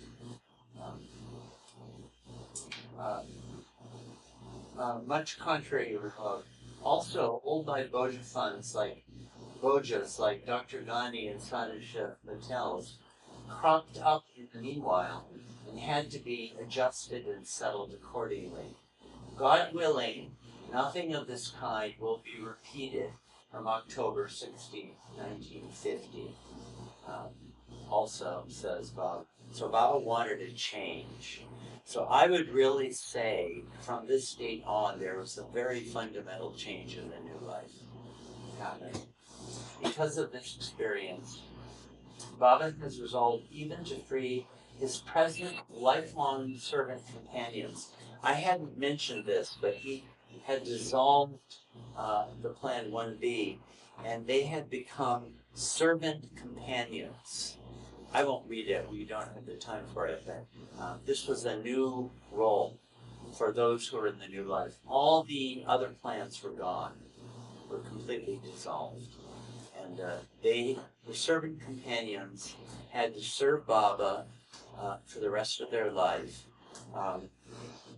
Baba would provide them with food or not, and had the freedom. They would serve him like a servant serves a master, complete implicit obedience. And anytime he was dissatisfied, he could send them out. But then they would still be in Plan 1B, but they would be away from Baba, not with him as a servant companion anymore. This is in the book, you can read this. So this looks like the final arrangement for the new life companions that Baba settled on. See, so it's kind of different than it was at first. They weren't, and again, what it looks like to me is the new life had to be lived, and Baba was just going to have to do it. But they couldn't. I'll run to 12:15. That will be 2 hours, and we'll take a break. Does that sound good? So, Baba arranged for this meeting, and I want to read a little bit from it because this was a major event, actually. So they would, the new life companions had the opportunity to sign up to become servant companions, or they could leave it at this meeting. Baba was going to step out of the new life for 4 hours back into the old life, and all those who wanted to stay with him had to recommit. Right? So this was a really big day. And so they had the meeting in Mahabaleswar. Here's the whole program that Baba set up like this. for 4 hours, 7 to 11. And when the meeting began, Mahabaleswar, we're way up, it's up on top of a kind of a long mountain ridge. None of you have been there, right, to Mahabaleswar? You've been? Oh, you have too. It's very pretty, right? And it's mountainous. There's this very, very long ridge. Panchgani is not far away. There are very spectacular lookouts and views in various places here. Did you go to Florence Hall? Did you try to? No, it was very short. We just went to Arthur's Seat and Arthur's Seat, a great view. great view, and yeah, it was it was monsoon season, so it was Right. slippery and wet, and yeah, Yeah, it was monsoon. beautiful. Yeah. When I've been there twice, but Arthur's Seat had collapsed and you couldn't go there, so I missed it. And we went to Florence Hall, but they wouldn't let us in because it had just been torn down. They were building a hotel. So I never saw Florence Hall either. We saw some photos of it. But anyway, when the meeting began, this is another memorable episode. So you have 200 people from the old life who are having an opportunity to see Baba, who they thought they'd never see again. And Baba sent, Gustaji had gone out to go to the bathroom. You know, when you become I consider myself being over 70 as a potential archival object. I'm going to put PAO after my name. When you get to be 80, then you become an archival object, and you have to watch it when you approach one of these archivists because they might grab you. But one of the characteristics is sometimes you need to pee a lot. So that was happening with Gustaji gone out. And Baba sent Vishnu, another of his companions, said, close the gate. And if God himself wants to come in, don't let him in. So Vishnu went to the gate and he saw Gustaji coming. So he kept the door open a little bit longer. And while the door was open, several other people pushed in. And they were outsiders. They hadn't been invited. And they went right up to Baba and bowed down to him and asked for his blessings. And Baba was really upset with this. And he bowed down to them. And they bowed down to him. And, all this was going on. And finally Baba said, okay, you've seen me, now go. And Baba was quite upset. But then Eric would tell this story, quite a dramatic moment. Baba had gotten angry and said, okay, I've lost my temper. So he called one of the people there, come up and give me a good slap. So the guy went up and just sort of gave him a little bit of a pat on the cheek. And Baba was really unhappy. And he said, is this how you slap someone? Like this? Minu Karas, who was a former policeman, said, you come up, give me a slap. And as a policeman, pow! And Baba's head was jolted like this. And Baba said, this is obedience. This is what I like. This is what I like to see. And it so happened that someone else had found their way into the meeting. Pukar, any of you meet Pukar? From Hamirpur. And he wasn't a Baba lover at all. He was a communist. And he hated these phony gurus who were seducing the people, the opiate of the masses, with this phony religion. And Meher Baba was one of the there were some Baba lovers who had met Baba just before the new life began, and he had heard about it, and he hated Meher Baba. And he came with a gun. And one time, Eric, telling the story, said he had planned to shoot Baba. And he saw this, and he was so impressed. And actually, he got up and gave a speech saying, this is what we need among our leaders. The leaders are always asking us to sacrifice for their sake, and they won't do it themselves. This man is doing what he says. And he went up and took off all his clothes and bowed down to Baba's feet. And Baba said, okay, I accept your offering. In my first order, put your clothes back on. And he remained a disciple of Baba's for the rest of his life. You know, so this dramatic episode happened right during this meeting. Just for one other little episode, aside from the business of the meeting that happened then, was there was a Baba lover, Pankaj, one of the really close people, young guy, and Baba had arranged for an engagement with his fiancée before the new life, and Baba said that he would preside over their wedding, and Pankaj was concerned because the fiancée was waiting for something to happen, but he couldn't marry her because he was, Baba had said this, and he felt he couldn't go ahead without this being resolved. So Baba heard this out, and he called up Gustaji, and had Gustaji put a shawl around his head and say, "You're standing in for the bride," and he married them right then and there. There's a photo of Gustaji. And Baba said, "Okay, now you're married. You and she can marry any way that you want." So that happened there too. You can look at that photo. It's very Gustaji's good. Gustaji. This was one of the oldest disciples. But the last thing I just want to, some things about this meeting.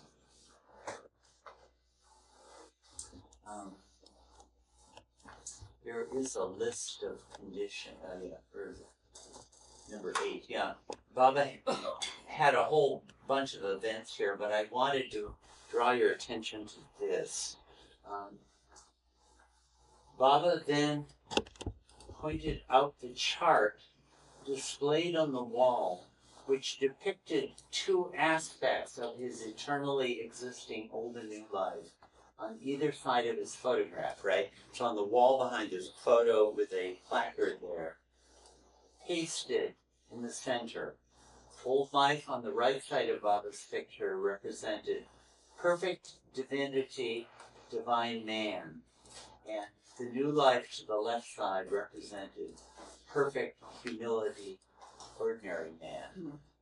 So now I think this is a major indication of the significance of the new life. And for what I can see, but this is the first time in the new life where Baba talked about the old life in positive terms. Until then, it's like the new life is finished. He didn't want to be alive. If you talked about it, you'd be kicked out. He wanted to destroy the old life. That was his attitude. But now suddenly you're starting to get a new picture. The old life was perfect divinity, divine man. And the new life is perfect humility, ordinary man. And when he completed Manonash a year and a half later, Baba indicated those 2 had been merged in what he called life. So here we see another major indication of important new direction. You see, the new life changed a lot. It evolved a lot over the course of these 2.5 years. So now you see a new understanding emerged. And when Baba began Manonash a year later, he said, "I am going to see the old life Meher Baba again, or die trying." So then you see that old life became part of what he wanted to reunite with at the end of the new life. The last thing I want to look at is this message he gave. And this is one of the, I'll read it because this is one of the all-time great messages. Baba was in the old life again for 4 hours, right? And this was printed and circulated to everybody, and it was sent out as a circular by the post. Being just now in the old life for these few hours, I will tell you what I feel to be the established divine facts. Essentially, we are all one.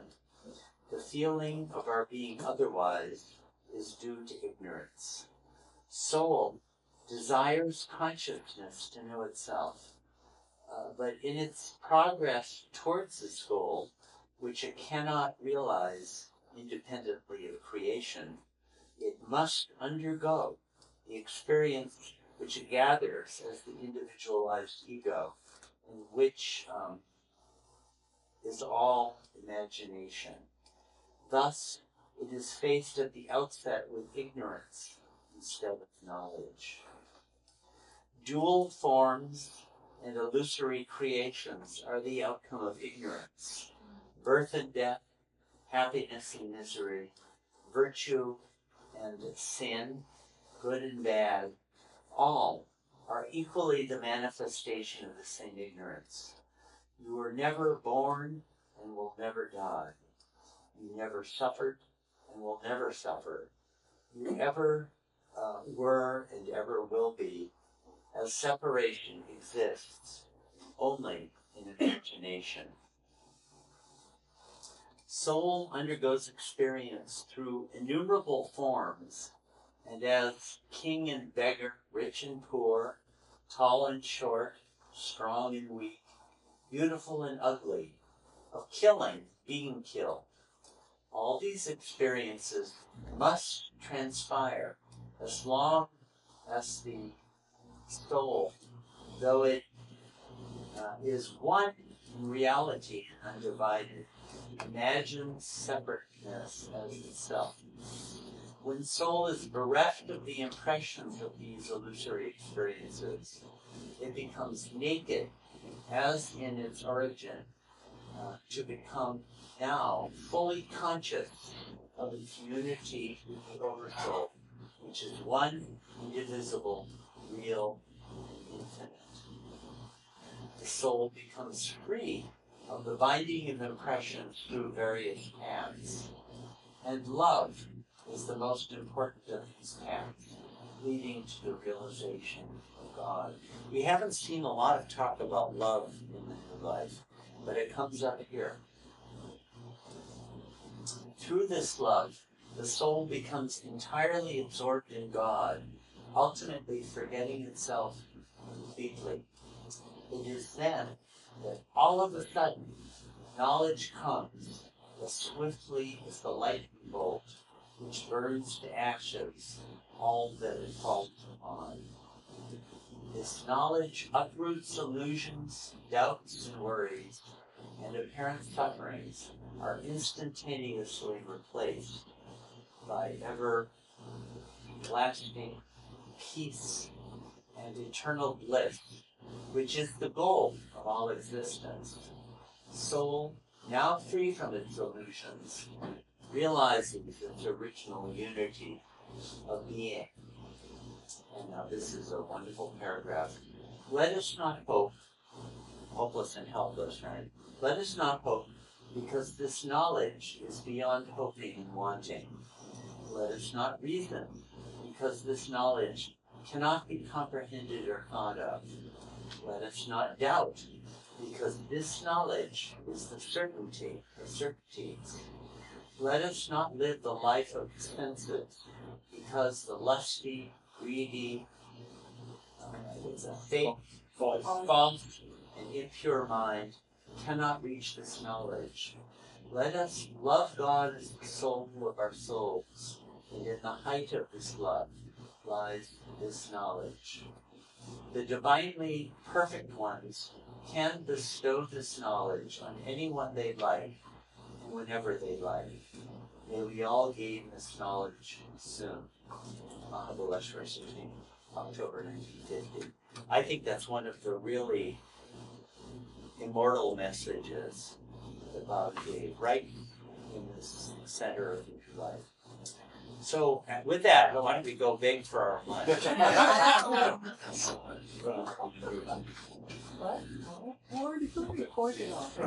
Lights and then total darkness. So you should create that trick for all Try to of get that us. going here. We'll work on it.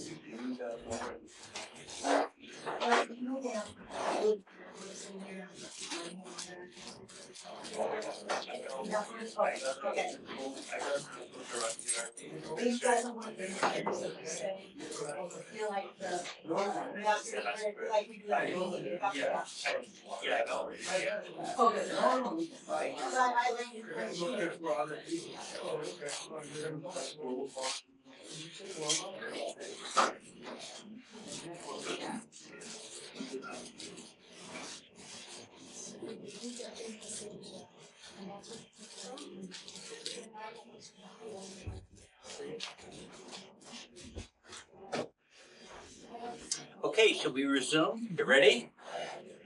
Okay, this is our last session on the new life. So Baba had this meeting in Mahabaleswar, Florence Hall. For 4 hours, he stepped back into the old life. And then at the end of it, he left the room and came back dressed in his new life attire with the green turban and everything. And those who wanted to rejoin him did. And over the next couple of months, I just want to show you this circular musk and core work. Baba collected 24,000 rupees for this work. And just, again, these circulars were sent out to everybody. But just to give you an idea, how Baba was accounting for everything. So these are the following places in the provinces of Bihar, Bengal, Orissa, Nepal, Madras, Hyderabad, and Bombay. So this is like all over India. And so these are the categories: must, sadhu, sant, poor families, poor individuals. Got down for the poor and must, but none noticed there. So here you see, at these different places, exactly how many, who he encountered at each of these places. And then there's a detailed accounting here of the amount of money spent at each place. 2,500 rupees, 148 rupees, 300 rupees, 100 rupees. So this, the money was collected, and then he sent out circulars about all of this. So this is another part of the new life of completely transparent, especially where money is concerned, but other things like that. So I would expect, if the new life is to be lived in the future, one part of it would be this, transparency about money, about screw-ups. Very good. And, like when you fail, you just openly say so. Don't hide it at all. That's what it looks like to me. It's never any fun. When you screw up, when other people screw up, there's no excuse for them. When I screw up, man, there are 1,000 extenuating circumstances. It's human nature to be like that. So one of the things that Baba did,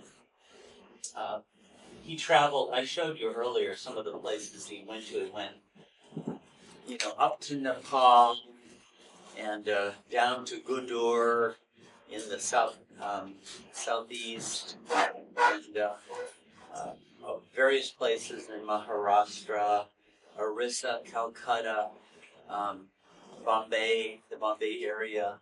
He really traveled all over the place. Must have been grueling. I mentioned at lunch with Glenn and Michael a little episode illustrative of the new life where in Calcutta. Actually, Baba went to Dakshineshwar. That was on the outskirts of Calcutta at the time, but now it's sort of encompassed within Calcutta, to Ramakrishna's place there. Ramakrishna, the great 19th century perfect master. And there Baba did wanted to be secluded in the room where Ramakrishna would meet with his disciples, and he did some langoti work, a little bit of that phase of work. And afterwards, there was a big famine going on. In fact, in Calcutta, one of the things Baba did was he fed people afflicted by the famine. There was a lot of starvation right at that time.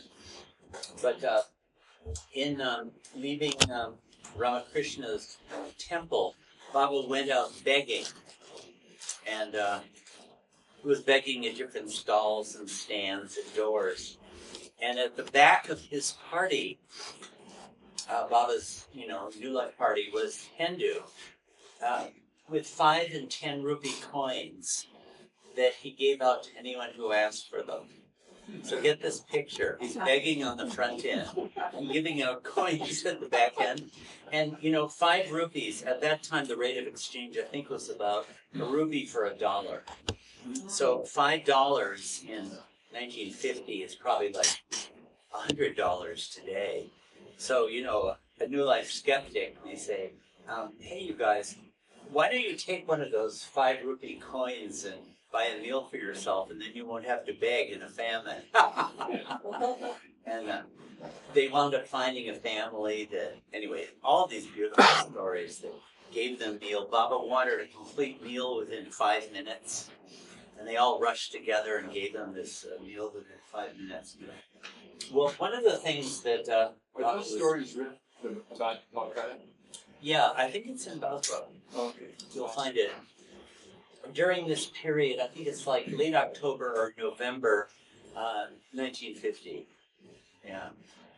But, I mean, it's so classic. Here he's begging for food, and Pendu is giving out money to people, much more money than he's begging for, right? What do you say about the avatar? It's like, it looks lunatic. It looks absolutely lunatic, right? But one of the things that Baba did was had a phase of work where he was seeking out families that had been very wealthy in the past, but had fallen upon utter destitution. I would guess probably a lot of you have heard this particular story, but Baba was in Gudur, I think. I mean, it's up in town. Here, the story is told here in Tales from the New Life. But Erich was getting some coconut water for Baba. This is down in South India now. And he overheard some patrons talking about some man who had fallen upon hard times and was utterly destitute. So when Erich gave the coconut to Baba, Baba said, go find out what this is. And they found out that the man, his name was Subramanian, and he lived in a little town, Gudur may be the town he lived in, I think it might be, about, 80 kilometers from there. So Baba said, let's go. You guys have heard this story? Yeah, no. It's really very, very touching story.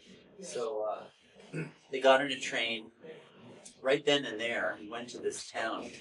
And this was the night of the Diwali festival.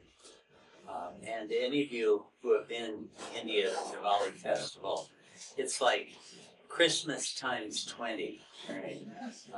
Lights everywhere. Nowadays, it's nothing but firecrackers. You feel like you're going to get blown to pieces. But in those days, everywhere people put out lights, candles burning at every door. It's a big, big celebration night. So they arrived in this town, and Erich, what Baba would do was he would find out these poor people who had been wealthy and go and wash their feet and give them a packet of money and just go. And they would never know who had come. So Erich was seeking out the house, and he went to the house of this Subramanian, and it was a big mansion. And this didn't look right, so he knocked on the door, and a man came to the door. What is it? Well, I'm looking for Subramanian. He said, well, I'm Subramanian. And Erich said, well, no, I'm looking for some poor man. And the guy, well, you can see I'm not a poor man. And behind him was this boy who said, oh, I know who he wants. And it sounded like it's the son. And the the dad didn't seem to appreciate the son piping up this way, but the boy said, here, I'll show you where it is. And so he took off. And so Erich followed this boy, and they went down all these lanes into a poor part of town. And there was one door where it was so, everyone in Diwali has lights out, candles, however poor you are. But there was not even a candle outside. But looking inside, he could see there was this woman there in front of the statue of Krishna. There was one candle in front of the statue of Krishna. And I remember vividly Erich telling the story. He said he didn't want to bother her, but Baba was waiting for him to come back, so he knocked and she came and he said, is this the home of so-and-so, Subramani? And she said, well, yes. And where is he? And she pointed to a cot. And her father and mother were so sick they couldn't even move. They couldn't even stir. So Eric said, my older brother, we know your people. We would like to offer you some help. And she said, well, I mean, who are you? You know, and he said, don't worry. Well, just wait here. Will you be here in 15 minutes? And she said, yes. So Erich went back to the train station and got Baba, and they had to have a bucket with water and cloth, and maybe clothes. I don't remember if they did clothes. And Baba came right in and washed the old man's feet, and then took a big packet of money and put it on his chest. And they said to us, and they would always say something, accept this gift of love and oblige us, something like that. In other words, this isn't charity. You are showing, we are indebted to you for being given the opportunity to give this to you. Some statement to that effect. And it was a substantial amount of money. I don't know how much, but some of these that we saw in the circular would be like 500 rupees, like a good bit of money. And immediately left. And, you know, this is Diwali, lights everywhere, but nothing in this house. And Erich said that as he was going, he could hear this woman back at the, Krishna saying, oh, Krishna, how merciful you are. I didn't even have time to finish my prayer to you, and you sent help. Oh, It's such a beautiful story. So these are some of the things that were happening throughout this period. So here this, woman, and she had enough money to help get them through this crisis. It sounds like the big mansion owner. In fact, I think this might have come out. I think he might have been doing the construction on this mansion. And maybe it was a relation of his, I don't know, who couldn't pay. So he took over the mansion and didn't want to remember this guy who had been ruined in the process. So this woman had no idea who had come and given her this money and just took it as a Krishna song. These beautiful, beautiful stories from this period. And no one would ever know who did it. So there are quite a few stories like this that Erich would tell from this period. So, when you hear Baba helped, 5 poor families, etc., etc., the thing is, these are the individual stories that make up this part of the life of the avatar. So, there's let me just read a little bit from this. Ramju Abdullah joined Baba, not at that episode I just related, but for some of this work with the poor and the musts. And it was the first time he had seen him. But he wrote a little bit about what Baba was like in the new life. So I think it's the only account like this I can think of where anyone tried to describe this. This, he writes, this was the first occasion for me to remain near Baba continually and constantly in the midst of his life environment. No relaxation or exception was allowed by Baba, for anyone to make any direct or indirect reference to old life matters and affairs of anyone. Okay, that was a rule. You could not mention anything from the old life, except for this curtain that remained tightly drawn between the old life and the new. We were able to live with Baba as freely and intimately as we were accustomed to live with him from time to time in the old life. Ramju had been with Baba back at the Manzili meet, in 1923, so he knew Baba well. Thus, all the apparent artificiality in the atmosphere around Baba melted away, and the feeling of being engaged in balancing over the tightrope was no longer there. So he was with her, so it became very natural to live the new life. The new life, with all its pains and pleasures, it was found to be as much real and human as any other life, with one difference, viz., in the new life refused point blank to take any notice of the past or make any blueprints for the future, right? Past, and like we read that prayer yesterday, old life, Gazali Kaisi, remember that Kuki poem? You cannot live in the past or future. It was certainly free from all preferences whatsoever. It was absolutely take it or leave it business for all concerned. For all the accompanying physical rigors, mental alertness, and lack of any rosy prospects, those living with Baba in the course of stray talks amongst themselves and with the guests did unconsciously display a stainless steel touch of a really carefree attitude towards the daily whys and whats of life. As to Baba, he was the same Baba as before, in almost all respects. It would not be far wrong to say that to all appearances and all characteristics, Baba was 99% what I knew him to be for nearly 28 years, up to 7:30 p.m. on October 15th, 1949. That's the date right before the new life. When I parted from him that evening from Pilgrim for the last time in the old life, I do not mean thereby that Baba's personality has undergone a change of only 1%. I'm a pauper in mathematics, and I have no mathematical precision in view. I'm merely trying to express my sense of proportion, as it is felt by me at this moment, over the contradictions involved in the dual aspect of Baba's personality as Meher Baba, Kum, Merwan, Shariar, and Rani. In the old life, Baba used to assert his mastery as Meher Baba so much that perhaps only 1% was left over for Merwan to place his signature as MS Rani on letters, documents, etc. I mean, this is kind of an interesting way of describing it, isn't it?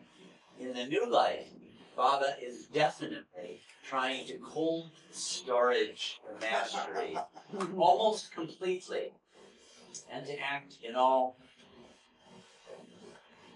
matters as MS Rani. He seems to have succeeded in this, with the result that he continues to remain 99% the inaccessible Meher Baba and 99% Merwanji in right earnest. Perhaps the personal disaster of Baba, if and when it happens, all of you jump. So he gives examples about Baba was all along found to be scrupulously careful and explicitly consistent in observing that cardinal point of newness in his new life, in all big things and small things that he did say, voluntarily or involuntarily. If and when the slip was made, it did not take long for Baba to correct himself quite openly. And he gives some examples of this. This is worth reading if you want to get a read on it. But he gives an example where Baba makes a mistake and corrects himself. And I think it may be here or somewhere like this where Baba says, well, I think this, or it seems to me thus and such. I mentioned yesterday where Baba had said, I have heard that after the soul drops its body for 3 or 4 days, it remains in proximity to its physical body, right? And well, the one place where Baba could have heard this is if someone read to him one of his own discourses where he says this, right? Well, I've heard. But in the new life, he didn't know it anymore, so he can only quote it. So Baba was very rigorously staying to Some spiritual authority said. some spiritual authority said, now don't mention who, that's old life. Yeah. So this is, anyway, this is a very significant pamphlet. It goes on in the later section to talk about the God-determined step in the Hyderabad meeting. It's the primary source of information on this. What pamphlet is this? This is called Meher Baba and the God-determined step. People don't know about this, but it's really significant. There are 3 pamphlets, Ramju, The Great Seclusion by Ramju and Deshmukh, The New Phase in Meher Baba's work about the August 1949 meetings, and this one. It gives the primary account of the Hyderabad meeting where Baba declared Manonash. And I mean, these are almost like quote unquote official. I mean, there was nothing like that in the new life, but really authoritative accounts of some of these times in Baba's life.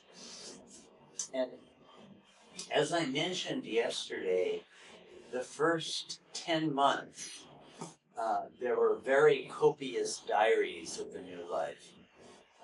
From October to January in 4950, Ghani kept a diary. That was actually his job. And after Ghani left on Plan 1C, remember Plan 1C? Yeah, indeed, yeah. Where then Nilu took over.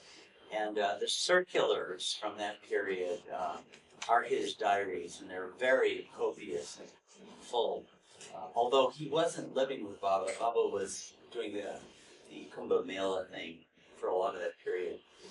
But then on May 1st, Baba ended the diaries. So our information after that becomes much thinner. We don't have the kinds of sources. But this is an important one, actually, one of the biggest. So now,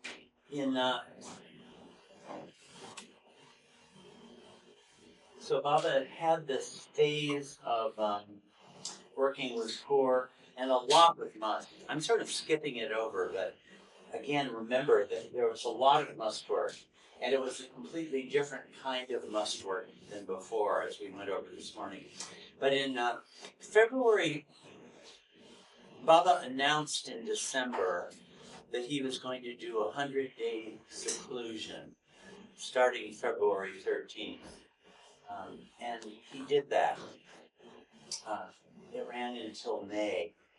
And this appears to really be one of the most important seclusions of Baba's life, even though you don't hear about it very much. And it was we don't know a heck of a lot about it, but it's rather strange. It was in Aga Khan's palace at Mahabaleswar, Florence Hall, which they had rented out. And Padre was called, and he built a grass hut inside, and with thatch on the roof and a bamboo matting all around it. And through much of the day, Baba would be there. And the most, this describes it actually. 13th and 28th February, Baba spent days in the cabin, the hut, and the compound at Mahabaleswar to adjust seclusion activities. 1st to 5th March, the most intensive phase of seclusion, when Baba worked most in the hut until very late hours of night. A alone and in complete darkness for hours together, and then working in sudden glare of bright light for that many more hours. He had bought these Petromax lanterns, and with this brilliant glaring light, and then in darkness. So if somebody knows the significance of this, please explain it. It's sure, I've never heard of this Baba doing this another time. Light and darkness alternating. So that was a real characteristic of this seclusion in general. And then a complete fast. And then, let me see, 13th and 24th March, Baba resumed his routine of seclusion, taking one meal a day and only one, he had fasted for about 2 weeks before, completely about 2 weeks before this, and only 1 hour's work during the nights in the hut, half an hour in light and half an hour in darkness. Then Baba, the crucial work, Baba said, was during the first 40 days of this seclusion. Then he wanted to move the scene of operations. He went to Pune and to Bombay and back to Pune, and then he concluded again at Mahabaleswar.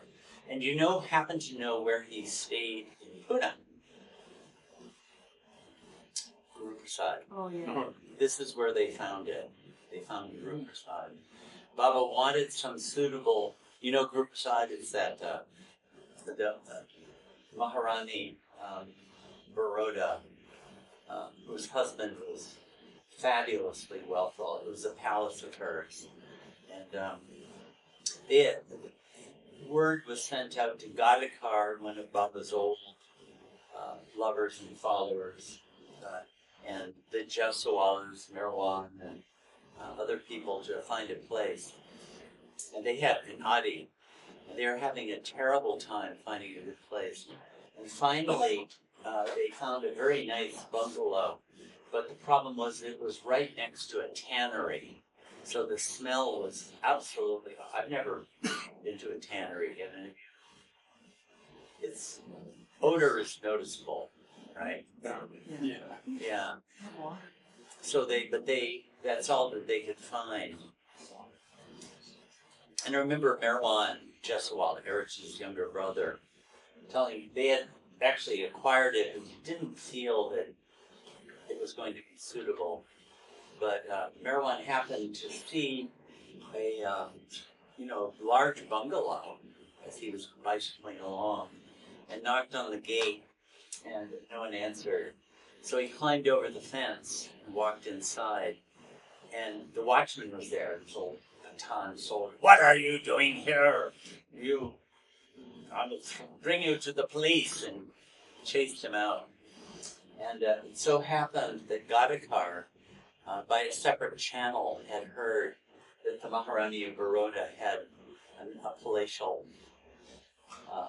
bungalow. And so he got in touch with her, and she said, yes, Meher Baba can use it.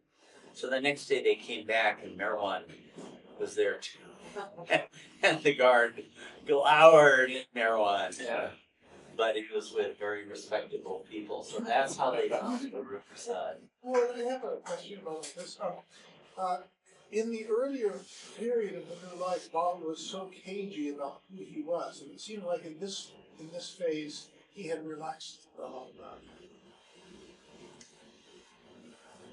Well, when they approached people, no, that's true. I guess, with Gadikar, it seems Or at to least have. in that, I shouldn't generalize. In this anecdote. In this anecdote, yeah. It does seem like there were certain moments where Baba would let his name out. Yeah. I would say in general he didn't. Yeah. But there was a relaxation because, suddenly Merwan Jaswala and Gadikar were contacted. They hadn't even known that Baba was in the area, actually. But I didn't mention, but while they were in Satara,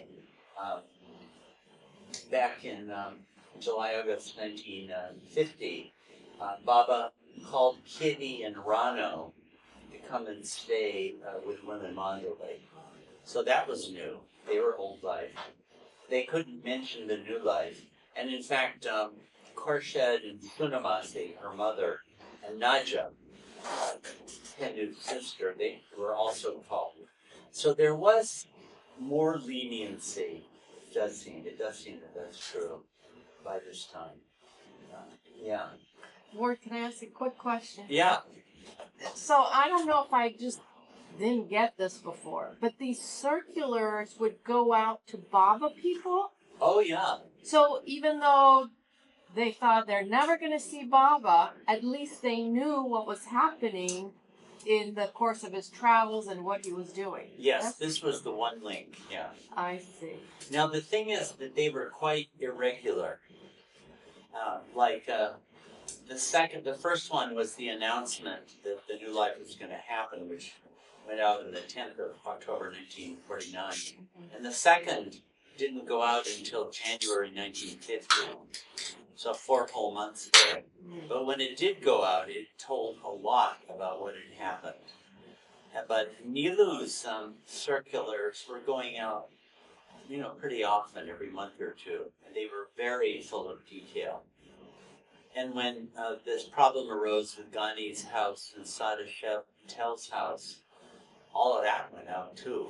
And the meeting at Mahabaleswar, where Baba stepped out of the old life, a circular was sent out telling people about this. And after it happened, the proceedings were related in a circular. Yeah, so people did hear.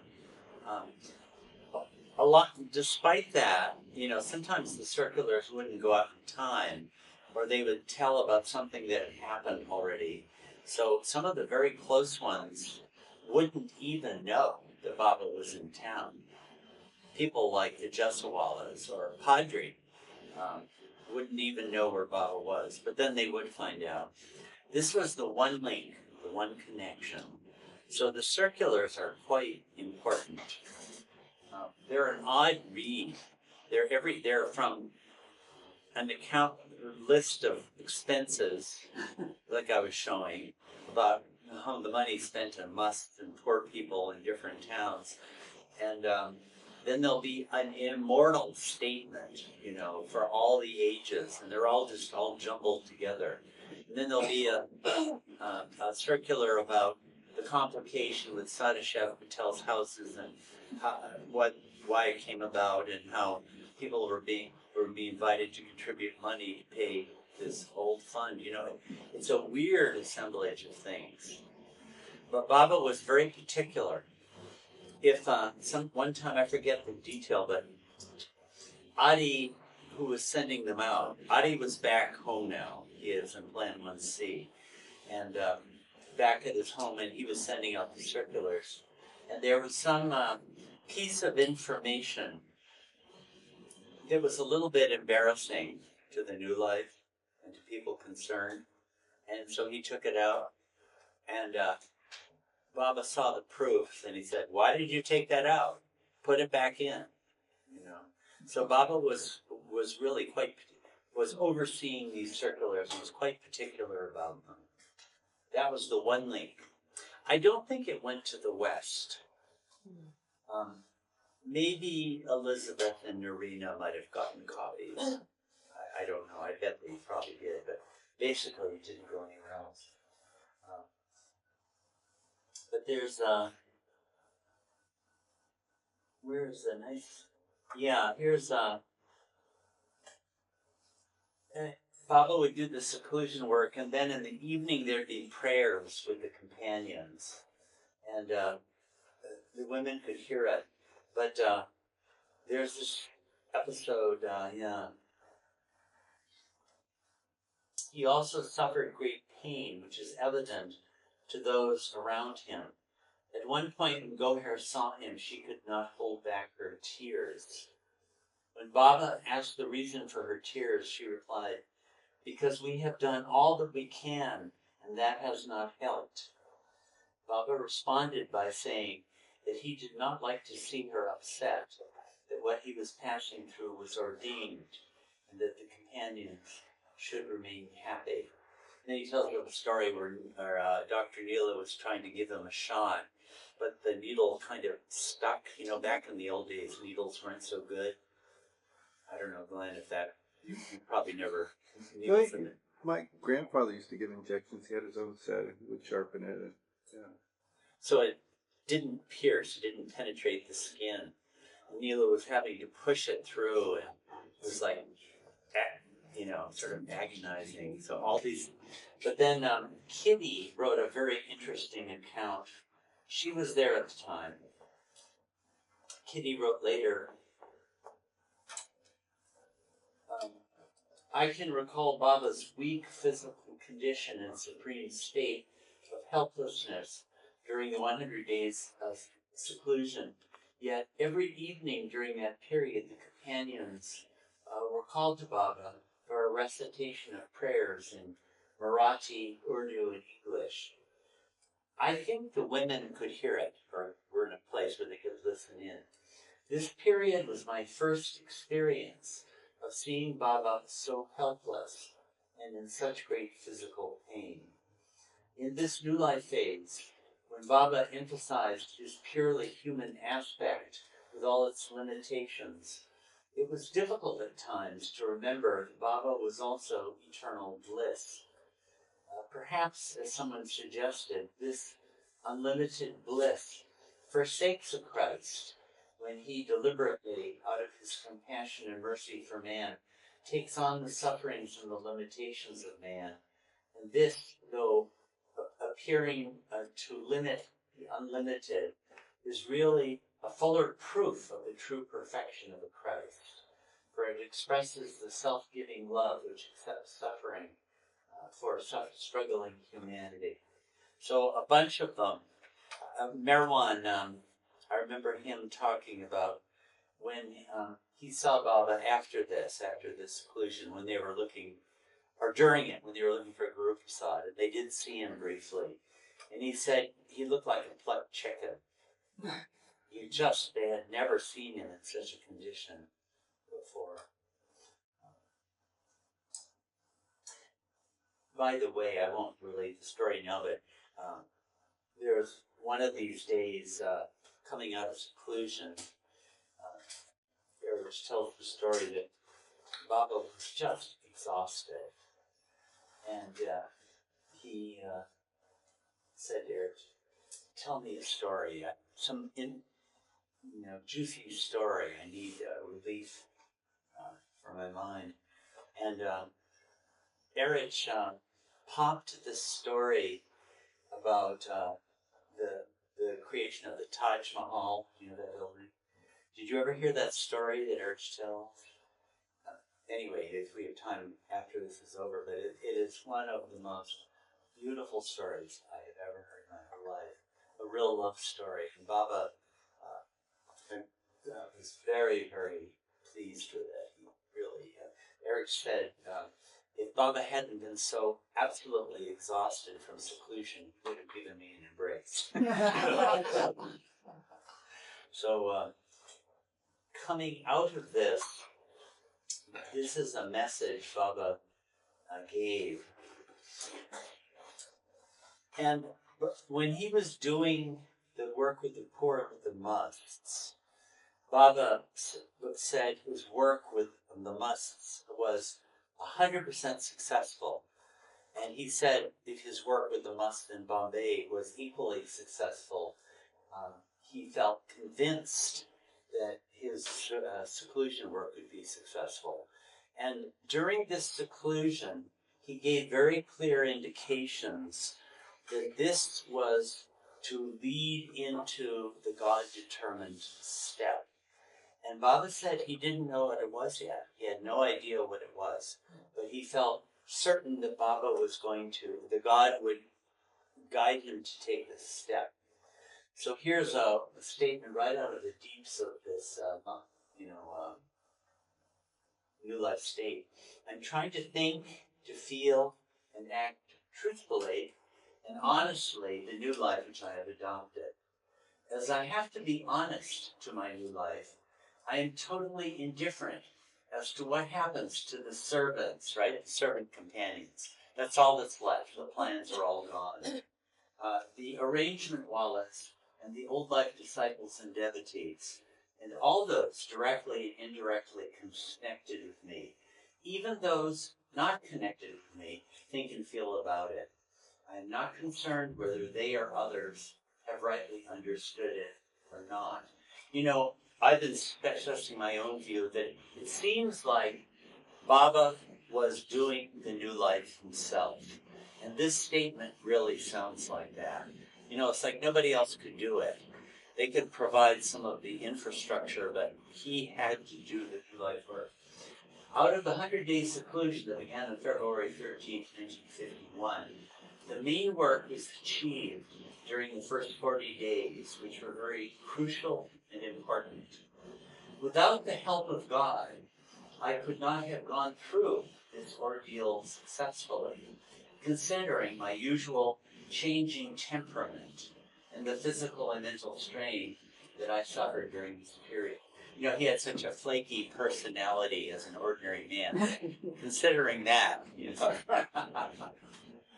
it was as if God wanted to prove his help to me by giving me suffering, as well as the strength to endure it. I also feel that the prayers and invocations dictated by me and offered on my behalf by servants have been accepted by God. I haven't been reading all the oaths and stuff that he would give at the start of this seclusion and many other things. The remaining 16 days will not be difficult for me to pass through.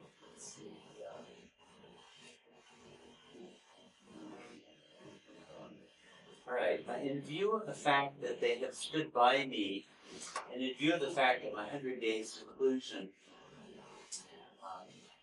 is likely to be accomplished to my entire satisfaction, that I feel that God will also be entirely satisfied with it, I have, God knows, the honest conviction that during the period between June 10th and June 30th, 1951, God will, out of his infinite wisdom and grace, make me take a step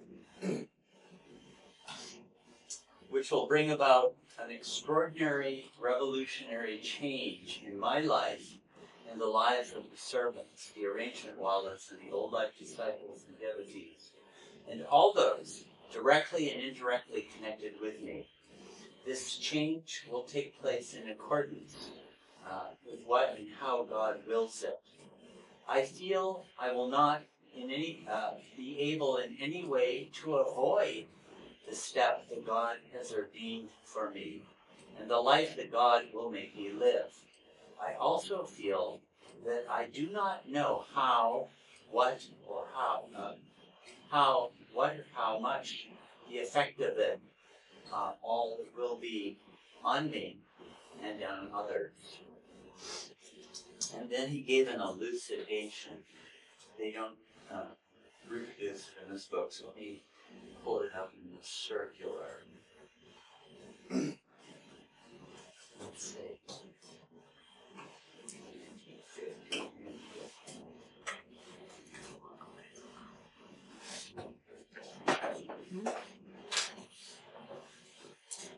I can't read this very well. Is that the, I think that's what we just read.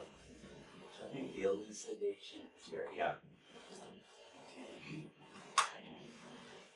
I feel entirely satisfied with the statement, so this is 20 days later, I'll send this out, that I have made because I have the firm conviction that God is so determined that I shall certainly be made to take the irrevocable step. With all the conviction that I have about it, I clearly want you all to know that I am still totally unaware about the nature of the step that I shall be made to take. To put it more plainly, I want you to understand that today I cannot even guess what step God has ordained for me.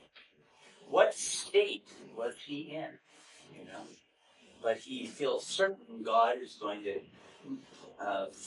make him take this God-determined step.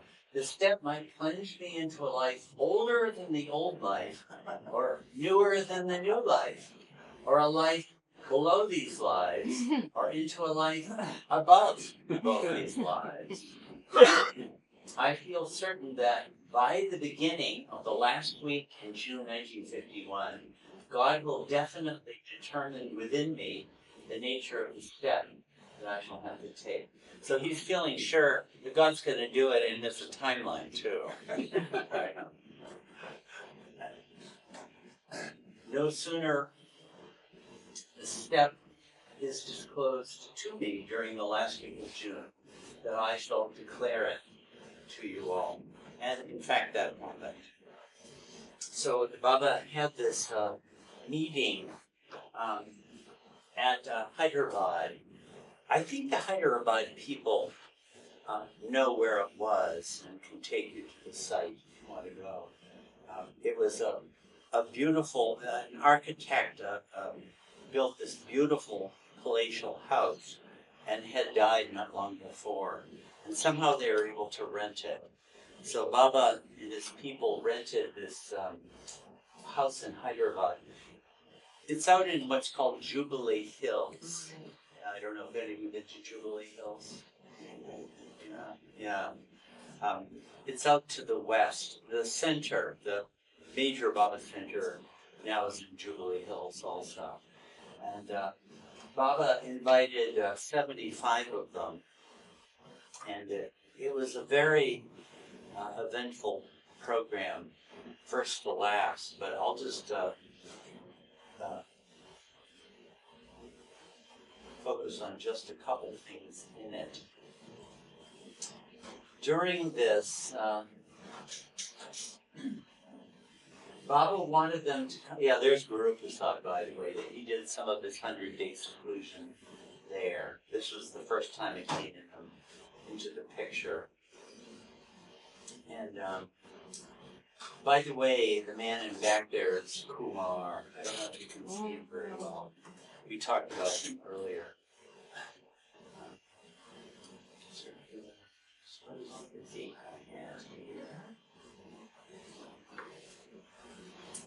So,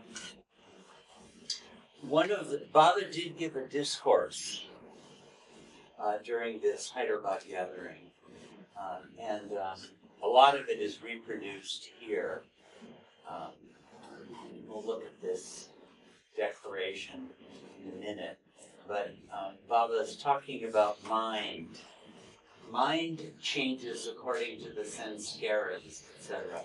So Baba talks about the impossibility of getting free from the mind and its entanglements.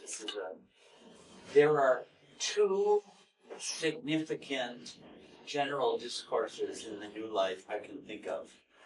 The one was Baba's sermon we read this morning. The other is this one.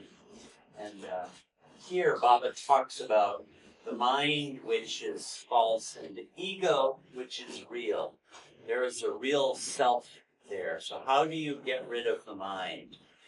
And then in the second part of this discourse, Baba went on to talk about the three great paths and the three great traditional paths in Hinduism. And Baba accepted this paradigm. And the three great paths are Gyan, Karma, and Bhakti. That is, Gyan is knowledge, Karma is action, and Bhakti is devotion or love in the higher aspect of Bhakti. So the path of action would be selfless service. That's the term Baba used for it. So Karma Yoga, Gyan Yoga, and Bhakti Yoga. These are very well known in Hinduism. If you read the Bhagavad Gita, it's all about this. And Baba had been talking about these three from the Ton of Infinite Intelligence, which is 1926. It was part of his basic teaching. The deeper aspects of sadhana in the discourses, the discourse of that title is on exactly the subject. But here Baba went over, looked at these three yogas, and Baba said, in view of this problem with the mind and its samskaras, and the trap that it creates, and the difficulty of escaping from it, the great masters in the past chalked out three great paths. These three, Gyankara Bhakti. And then Baba says a little bit about each one. But to my reading, this is the most pessimistic review of the three great paths that I have ever seen. Basically, they're all impossible. You know, you like to do karma yoga is to perform selfless service without any thought of the self. But basically, not to think of the self is you can't do it. You always take credit for it. You know, he goes, and all of these paths are almost beyond human reach. And Baba didn't say this, but this is what it brings to my mind. Baba now was going to embark on Manonash. And what is Manonash? The annihilation of the mind. And just my interpretation, right? So I don't know if this is true, but I'm feeling the avatar has become an ordinary seeker and has cut himself off from his knowledge of himself as God and is an ordinary man and is looking at the traditional paths to God that have been given to humanity and is saying, you can't do it. It can't be done, right? So in view of that, he himself took on the very primary root task of annihilating the mind itself, right for that very basic task.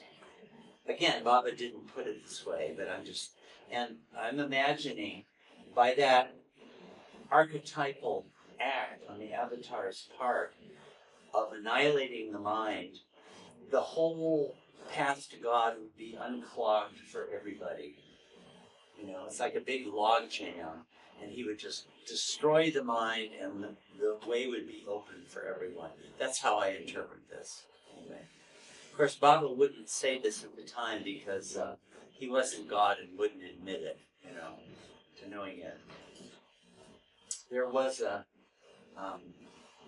moment in this where, I may have mentioned this yesterday, where Baba says, Ghani asked me, Ghani was at this, if Hazrat Babajan gave you God realization and annihilated your mind back in 1913, why is it you need to do it again? And Baba says, because Ghani was my childhood friend, I forgave him for asking such a question. But it's actually a good question, isn't it? You know, it leads you, why is it? And what I imagine Ghani was poking Baba to talk about, because Ghani was quite smart enough to, was, it looks like this wasn't just Merwan Irani doing this for himself. That's what happened back in 1913. He became God realized. But it's like an avataric act doing it on a universal scale for everyone. That's what I would think about this. I don't know, does that make sense to you guys? I mean, something like this must have been going on. And I'll bet you Ghani was quite conscious of this and was trying to get Baba to say something about it. And Baba basically said, no, man, I'm not giving an answer to that one. So this is a very significant discourse that Baba gave at this time. And the other thing was he gave a declaration, and he wanted, the reason for the gathering was for all these people to witness it. He was going to undertake Manonash. Manas means mind, and Nash means annihilation, annihilation of the mind. And so he describes the prospects of it here. This is the central reason for the meeting, was this declaration. In terms of the declaration, what God has determined, 28th June 1951. God has determined in my mind the irrevocable step that that I'm going to take on October 16th. The period required for the execution of this inevitable step will be from October 16th, 1951 to February 16th, 1952. So if you wanted, you could take this as the terminus date for Manonash. Looks like he actually finished it a little bit before that. During these past 7 days, therefore, I have been talking to you all collectively and individually, whenever necessary, regarding the arrangements to be made for the carrying out of this step.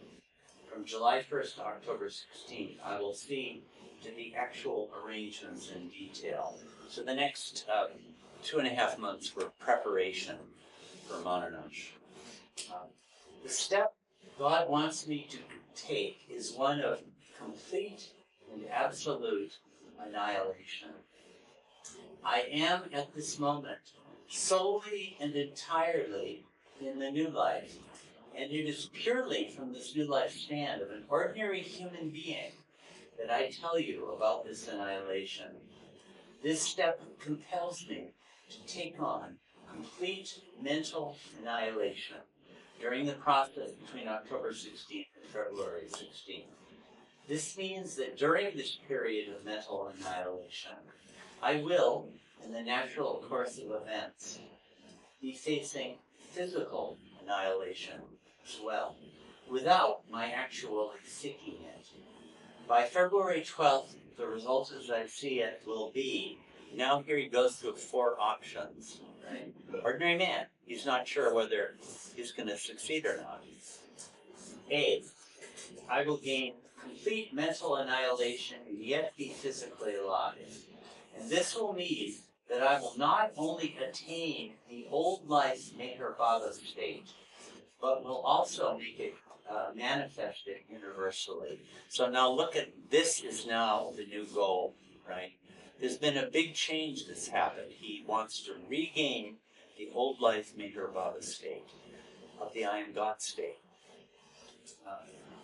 It will also mean a super revolutionizing in the life of all connected with me, and even those not connected with me, as fundamentally I will then be connected with each and every one, except that its effect will vary in accordance with the strength of their connection with me. Okay, that's option A. That's the best of the 4.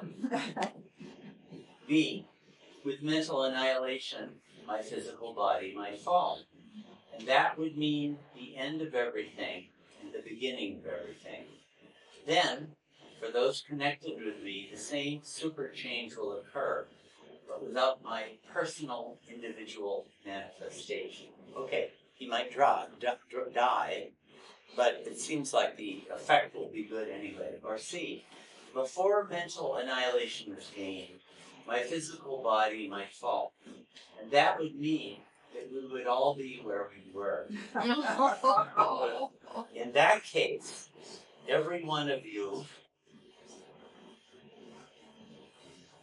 will be benefited according to your connection with and your love and faith in me. Or, and here's the D option, by the end of February, a mental annihilation might not be gained, and physically I might be alive. And that would mean the end of all. Then I would free everyone from having any direct connection with me, leaving it to them to lead any kind of life they choose. So if it fails, he's done. Done with, as a master, done with all of this. There are a bunch of other things. Let's see. Now here's a more positive statement. God wants me to take this step, and I am absolutely certain that he will help me to gain this mental annihilation by February 12th. With this inner conviction, I will plunge deeply into this act of annihilation from October 16th. And then in the event of my physical death, the arrangement wallahs have to carry out the type of instructions I have given them. And Vishnu will carry out the instructions regarding the same. Yeah, I'd have to get buried in Meherabad in his tomb. So it's like, it's do or die for Meher Baba. And once again, sort of like the companions have kind of dropped out of it in a way. They're going to help, and they'll provide a support system, but they can't do this. Nobody else can do this. In the end, Baba had to do this supreme New Life act. And then he has this, after the readings were completed in all 3 languages, Baba rose from his chair and gestured for all to stand. He folded his hands and closed his eyes as Dr. Duncan read the following declaration in English, followed by Ghani in Urdu and Dr. Deshmukh in Marathi. In the presence of God, and bearing in my heart all the perfect ones of all times as witness, I declare that by the help and will of God, I will definitely take this step of annihilation on October 16th of this year. God helped me to do the seclusion work of 100 days to my entire satisfaction, and I feel absolutely confident that God will help me to attain the old life Meher Baba state by 16th February 1952 and to manifest universally. So now we have the consummation of the new life really spelled out, where he would have the old life Meher Baba state combined with the new life state of humility and helplessness, all of that.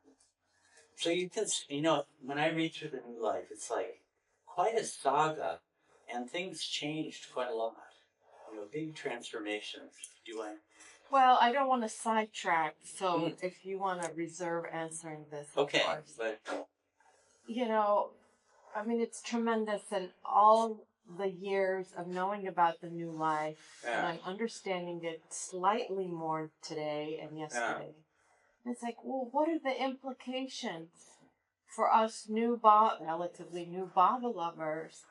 What part of it is ours? What part of it do I try to integrate in my day-to-day life? And what part of it is like, he did it. I just do whatever I'm doing to the best of my ability and let whatever's going to unfold in his manifestation universally take its course. Yeah. No, that's the question. I will ask the same thing. No, I don't know. When I study the new life, I very much get the feeling that it's going to have an incalculable impact on humanity. And it had a archetypal universal significance. But what exactly we do about it, do any of you have any? I don't know. I don't really know. We could all rush to the bathroom and put on our langotis. I wish there was something we could do, No, it's a puzzle. I didn't read them, but Duncan wrote a letter to Elizabeth earlier in the new life saying that this new life is a mystery and a mystery and a mystery. None of us can make head or tails of it. And he said there, I've started up this clinic. This was back in January 1950. But whether it's just a big colossal waste of money, I haven't the slightest idea. But then he said, Baba himself is as adorable as ever. So it was a puzzle to them. And I have to say it's a puzzle to me too. Some of these themes, okay, maybe we can talk about this at the very end of it. Some of the themes do seem to have established themselves, like in our Baba world, the idea of having, spiritually advanced gurus among us and disciples and followers among us would never fly. Anyone who tried to become a guru would get massacred by the other Baba lovers. Right? So that, and also I do think among Baba's following, the idea that you just don't worry about your spiritual progress. You drop it. I think that's pretty widespread too. And those are very much New Life themes. And I think the material side too, because, you know, look at things like The Secret, which The Secret is the universe will give you whatever you really want. Yeah. If you chant for it or if you, whatever. Yeah. So there's a feeling that you can be spiritual and get everything from the world that you want, Right. the material. Or you can get at least spiritual advancement out of it. Sure. And this says basically, give all that up. Right. But eventually you've got to give up those thoughts that you Right. that you're going to get spiritual benefit. Right. That was kind of an awakening. Yeah. Yeah. And it's a different level of rather than what's been out there in the world around these concepts of spirituality. Yeah, I think that's true. There has been a kind of a wide, I mean, the really great ones would not fall for these traps. Yeah. But it's very widespread, a kind of a spiritual materialism. And at least expecting spiritual benefit and spiritual progress. But I do think in our Baba world, we don't really talk about things that way, do we? I mean, it's sort of like, well, I'm, coming along pretty well. No Baba slap you down. I mean, we all know better. And after a while, you stop thinking about it because thinking about it doesn't get you anywhere. Right. So I do think that these are New Life themes. You know, Ward, it's interesting that he also uses these terms like universal manifestation, Yeah. which in other phases, especially in the 60s, he really focused in terms of the breaking of silence. Although that was presaged in the 30s when he made a big deal about the breaking of the silence. Yeah. And it's kind of like these different processes, you know, they're reminiscent of each other, at least. Yeah. You know, during the New Life, he talked about the manifestation. It wasn't his manifestation, but the manifestation in universal. He didn't talk about the breaking of silence. Yeah. It wasn't connected with that. It wasn't, because he wasn't God, and so his breaking of silence couldn't have any kind of significance like that. So it wasn't linkable to the New Life Project. Yeah. You know, on Spirit, just a little joke. I don't know if any of you know Marshall Hay. I guess you don't know him here, but he was one of the pillars at the Mayor Center. He died a few years ago.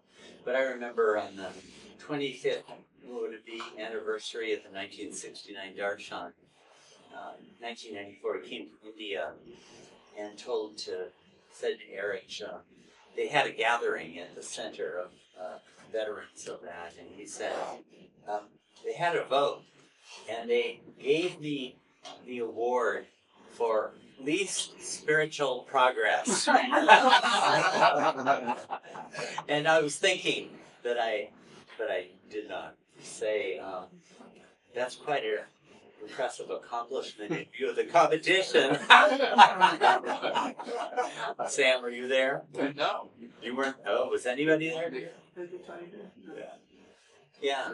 No, these are the questions that I think Baba's, community. Maybe the next generation there'll be people, St. Francis's, or maybe not that great, who will start to say, hey, why aren't we living the new life? And how do we do it?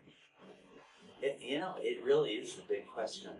Well, you have plans 1, 2, 3, ABC. Right, they'll go through that. Some people I can imagine will adopt one of these. That's what I I'll think follow too. this one. Yeah, And that's what I think too. Yeah, very much.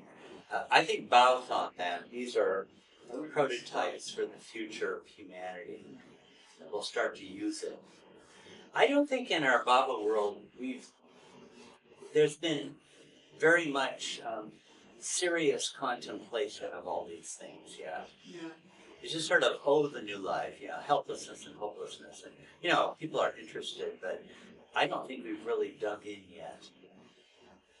But the more you dig into the new life, the more fascinating and enigmatic it becomes, at least in my opinion. Don't you think that generally, at least my experience all these years, having read about the new life for many, many years, you focus on the song of the new life and a statement about the new life. You already gave simple, paragraph saying that you can go on forever, even if there's no live. Yeah.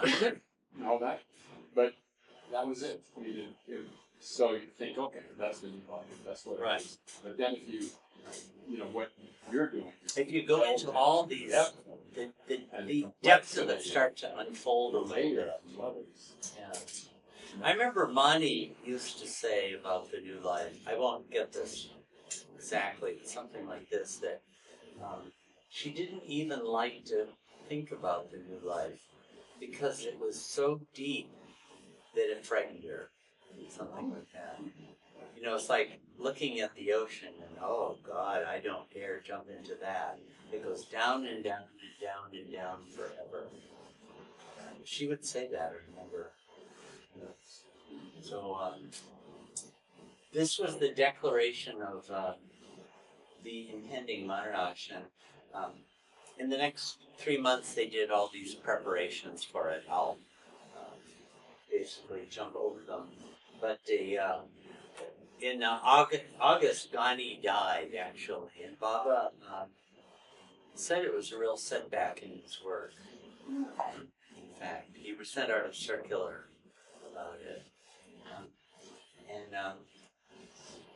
So they began it in the Manonash cave up in Hyderabad. Actually, why don't I? They must have some photos of Manonash cave here. I know they do. Yeah. It doesn't look like much when you just see this, but it's this crazy scenery with these plains and hills, and the hills have all these boulders perched on top of them. Some of them would be like 75 feet high, and it looks like some giant's playground where they just were playing with them. They look very precariously perched, like if you gave a good push, it would roll down the hill and crush everything below it. It's very, it would probably be a national park if it were the United States, the landscape. There's what it looks like now. They put a gate on, and but would it have existed pretty much like that in Baba's time? Because it looks almost built. I think it might have been patched up and improved a lot. It wouldn't have been quite so nice as this. They did a certain amount, though. It was much. Here's what it looks like inside.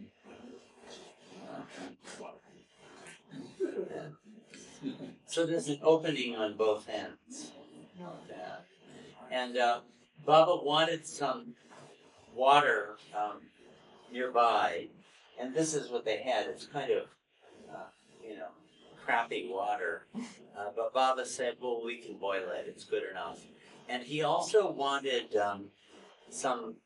he wanted it not too far from a town, Hyderabad. Right now, Hyderabad encompasses it. But in those days, when I first went, it wasn't. It was just a little hick village nearby. And on the very top of the hill is the dargah of a great Sufi saint. And below it, about 100 yards farther up the hill, and farther below, there's a Hindu temple. So Baba wanted that, these religious associations. And he did some of his work in both of those places, actually. It's quite a big hill.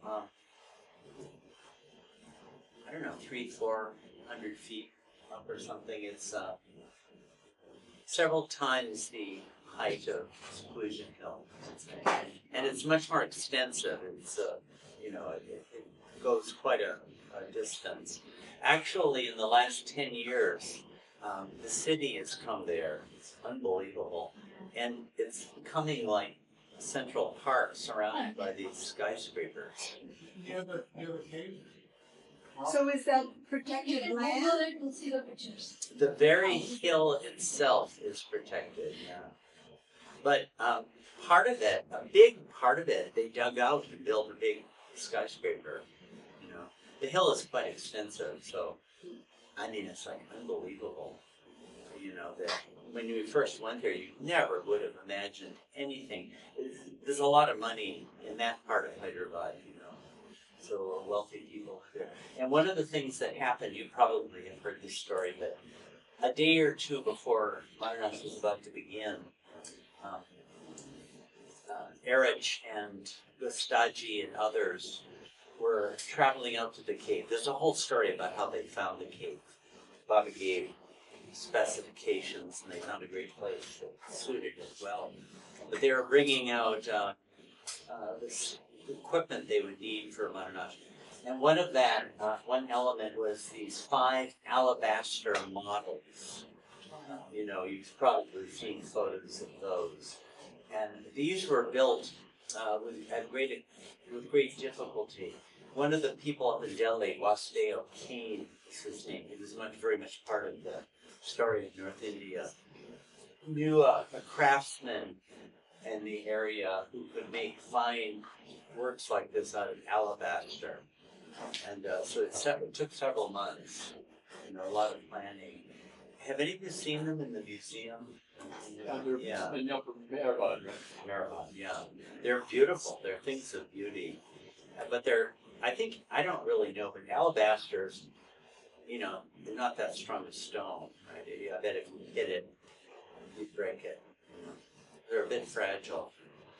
So they were carrying these models up because Baba wanted to work with them in the cave. And, you know, I remember Erich. I knew the place. It's all gone now. They built an apartment building there, but it was like a long hillside. He parked his car and was walking and locked it and was walking away. And all of a sudden, the car started rolling down the hill. And, and you know, Erich was most scrupulous about things like this, putting the, you know, car in gear, doing the emergency brake. He would not, he had locked it. So he was chasing after the car, but it was locked and he couldn't put the key in. And the car was rolling down. And then it would reach a log or a big, huge boulder, and it would jump over it. He said it jumped like a horse, you know? And it kept swerving and jumping, and it would keep to an impasse, and then suddenly it would go backwards and start roaring on down again. It was just really very supernatural. He was chasing after it, but he couldn't do anything. And finally, it got all the way to the bottom into a sugarcane field. Anyway, you could read this in Tales from the New Life. It's a very funny story. And Erich was just desperate, and he got into the car. What he was worried about, the car could be destroyed. That would not be nearly the misfortune then if the models were damaged. That's what he was really afraid of. But he got into the car and turned it on and made this horrible wheezing, gasping sound. And he was thinking, oh God, the car is ruined. And finally, he found someone who could help pull the car out of the field. And the guy, he showed the guy what the problem was. And he said, well, I know the problem. And the sugar cane got stuck in among the gear mechanism. And it started up just fine. And when they went up, opened the trunk, the models were all perfect.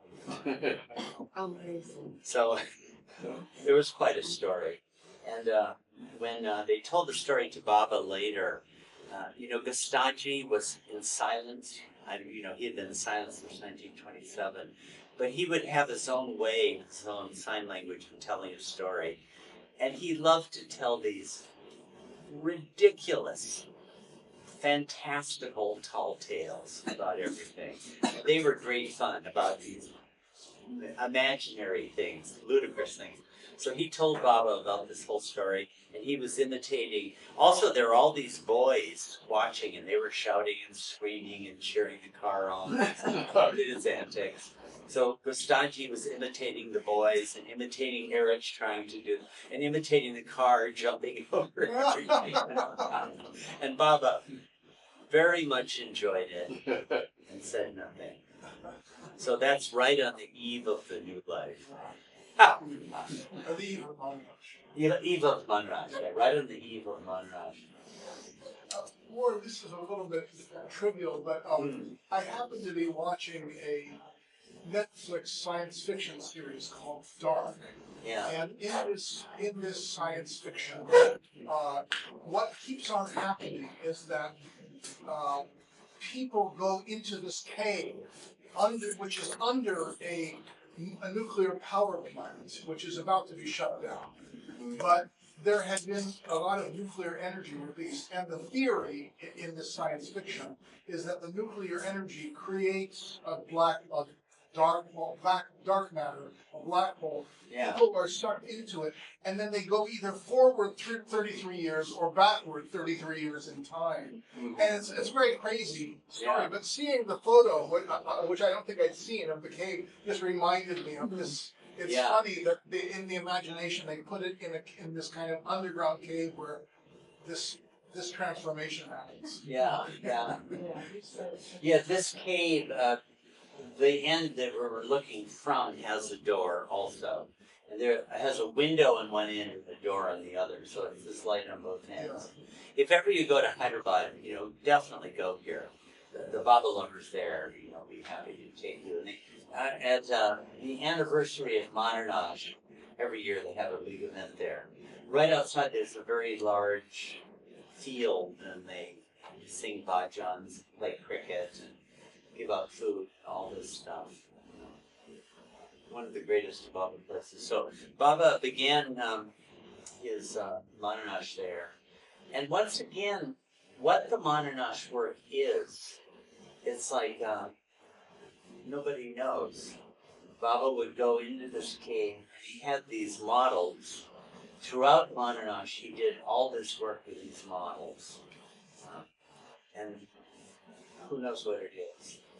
But he also went up to that Dargah, a Muslim Sufi saint Dargah, up about 100 yards above this, and worked in seclusion there, and went down to the Hindu temple also.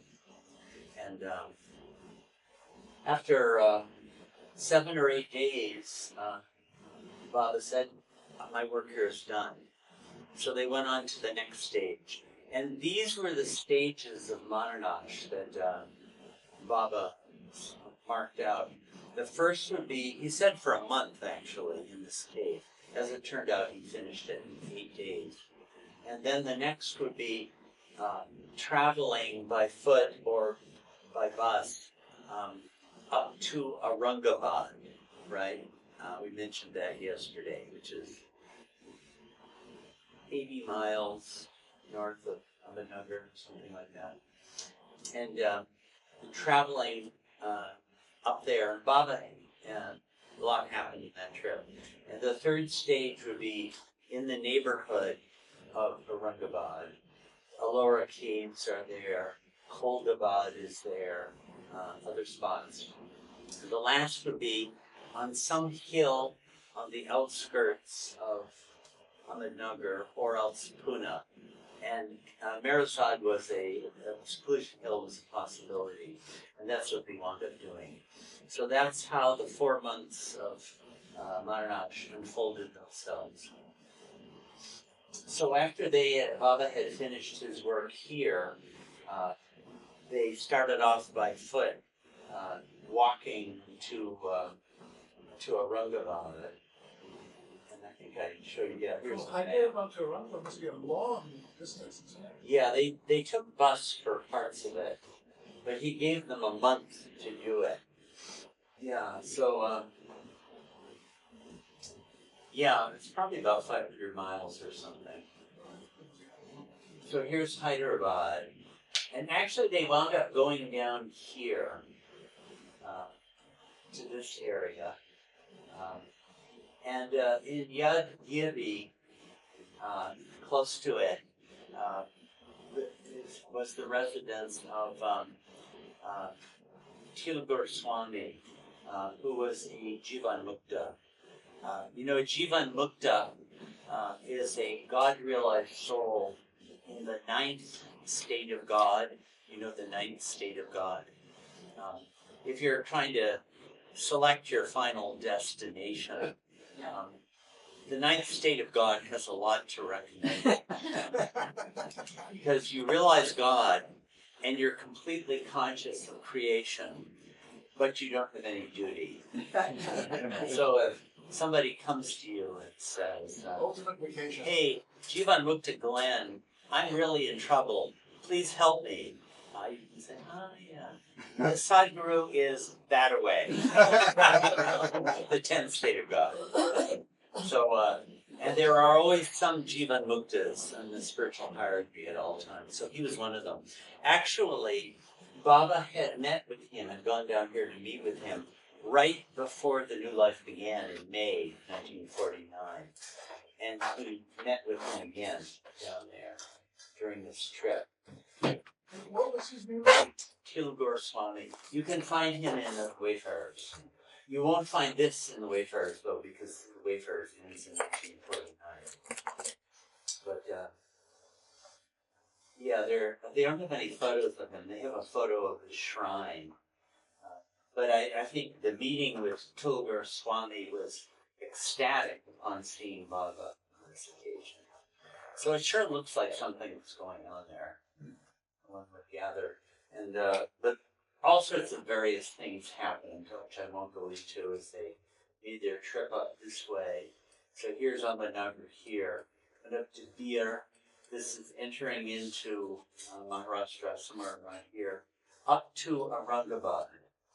And Aurangabad, you see where it's relation to, here's Ahmednagar, here's Mehrabad, here's Mirzad, there's Aurangabad. And associated with it are the Ellora Caves. And those are one of the wonders of the world. There are these caves constructed between about 600 and 1000 AD. And some of you have been there, right? Oh, yeah. Yeah, okay. So, but they were created by hollowing from the top down. They didn't bring in anything. They revealed everything. And there are, 36, 40 major caves, something like that. And there are a bunch of them that are Hindu. Those are the earliest, built from 600 to 700. And there are a bunch of Buddhist caves and some Jain caves. So it strikes me again that this work in Aurangabad was like all about religion. Sure seems like that to me.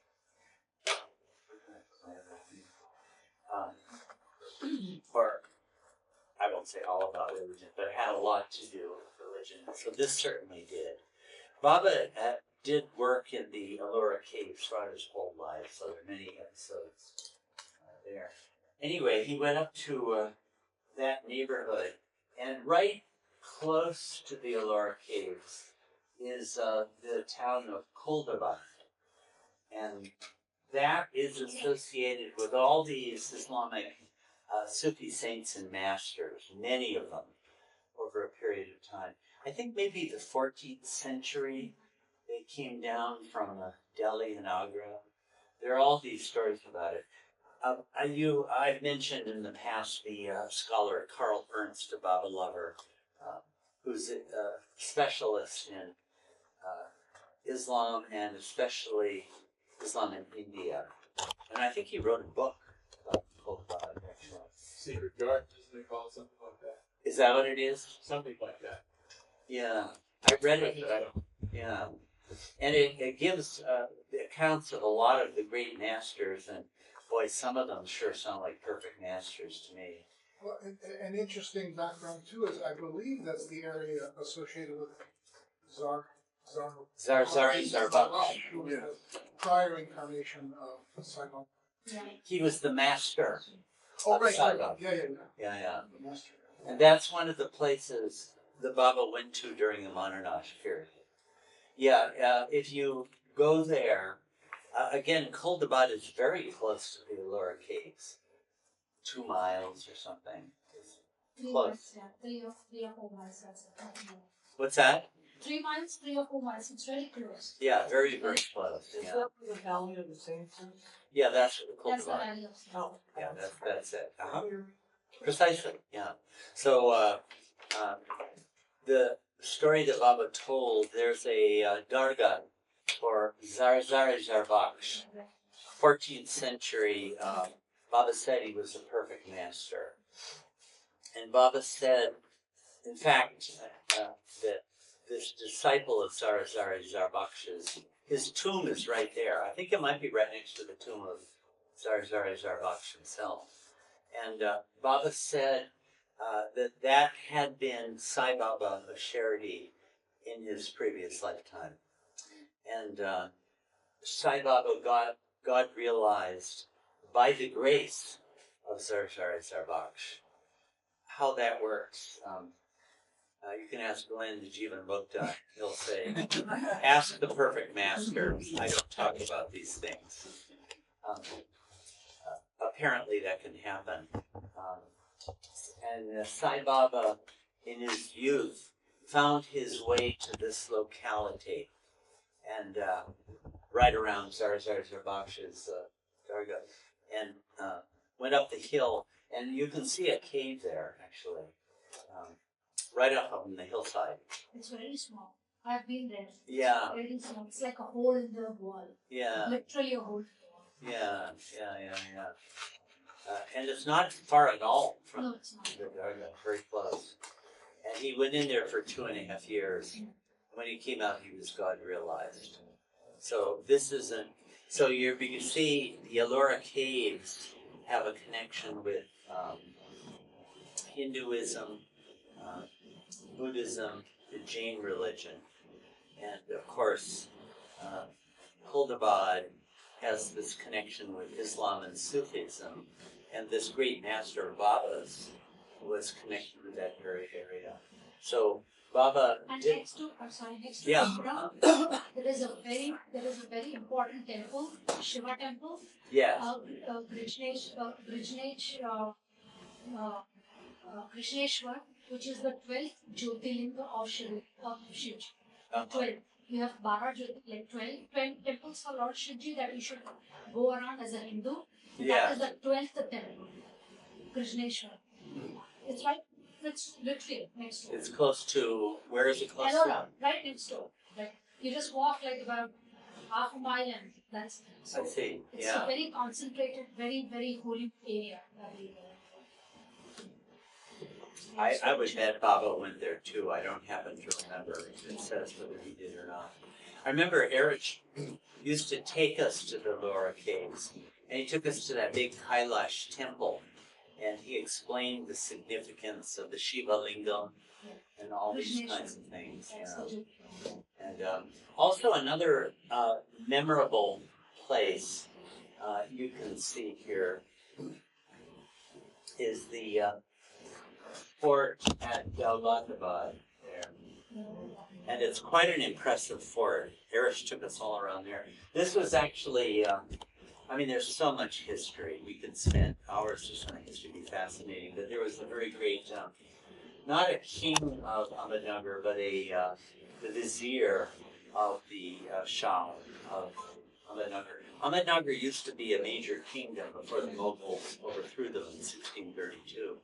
But in 1600, there was a great vizier called Malik Anbar, who's actually from Ethiopia or something like that. He was a black Ethiopian. And he was quite a great general. And so he established that, had a big role in the history of that fort. Anyway, the fort is worth seeing. It has quite a history too. And Baba also, so Baba was up there for about 10 days, 2 weeks or so. And went to these places. He also, he went around, there's a couple 100 kilometers each way. There is the shrine of a Hindu perfect master named Eknath. one of the great Maharashtrian perfect masters. Eknath Maharaj. Yeah, he's quite a great figure. I think 16th century, he might be, or 15th, I forgot. Is that the Vakiri tradition? Yeah. Vakiri? Yeah, I think he is. I think he is. There's quite a lineage of great saints in Maharashtra, Gyaneshwar and Eknath. Yeah, Nadev, yeah. Yeah. Where's the shrine or temple where Mir Baba went and bowed down to erase all the sanskaras? I do remember Eric saying something about that happening he did it in a lot of places. Oh, okay. But I think it was somewhere in this area where. Well, I think right below Sai Baba's cave, at the bottom of that hill, That would be. there's a mausoleum there, and I thought that's where Eric had to light the matches so Baba could, so he could count how many times Baba bowed down or something like that. I think that would be Zarazari's Zarbaksha's place. No, that's his tomb was farther away from there. Oh, But there's, as I understood it, there was a sixth plain saint who was buried at the bottom of the hill, where Sai Baba's cave was. Yeah. Okay. When the was there. Right? So that's what I was told. I have a memory of Eric saying that too. He took us there. Don't remember. 2 or 3 times, but I think that's right. Eric was the world's greatest tour guide, I can tell you. I'll bet. But another, Baba wanted to see a venerable old Christian priest, and so they went around and saw different people, and finally their Tonga Walla said, well, what are you looking for? And Eric told him, and he said, well, you should have told me before, I know just where to go.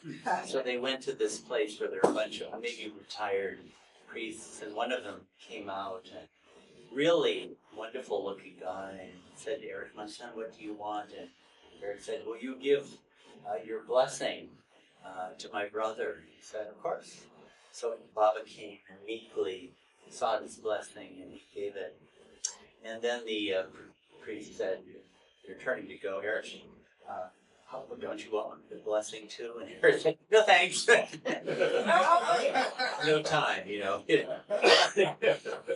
And there's another funny episode, which you may know, where Baba wanted to do some work in a Christian cemetery. I think there was a Muslim saint buried there. How that would have happened, I don't know. So Baba was in there doing his work and, you know, wanted to be secluded. And all of a sudden, a funeral procession started to come into the cemetery. And Eric was in a panic because they're going to come right to where Baba was. So Eric went rushing down and said, who died?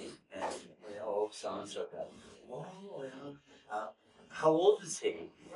Is his wife here? What did he do? Well, you know, he just asking every question that came into his mind.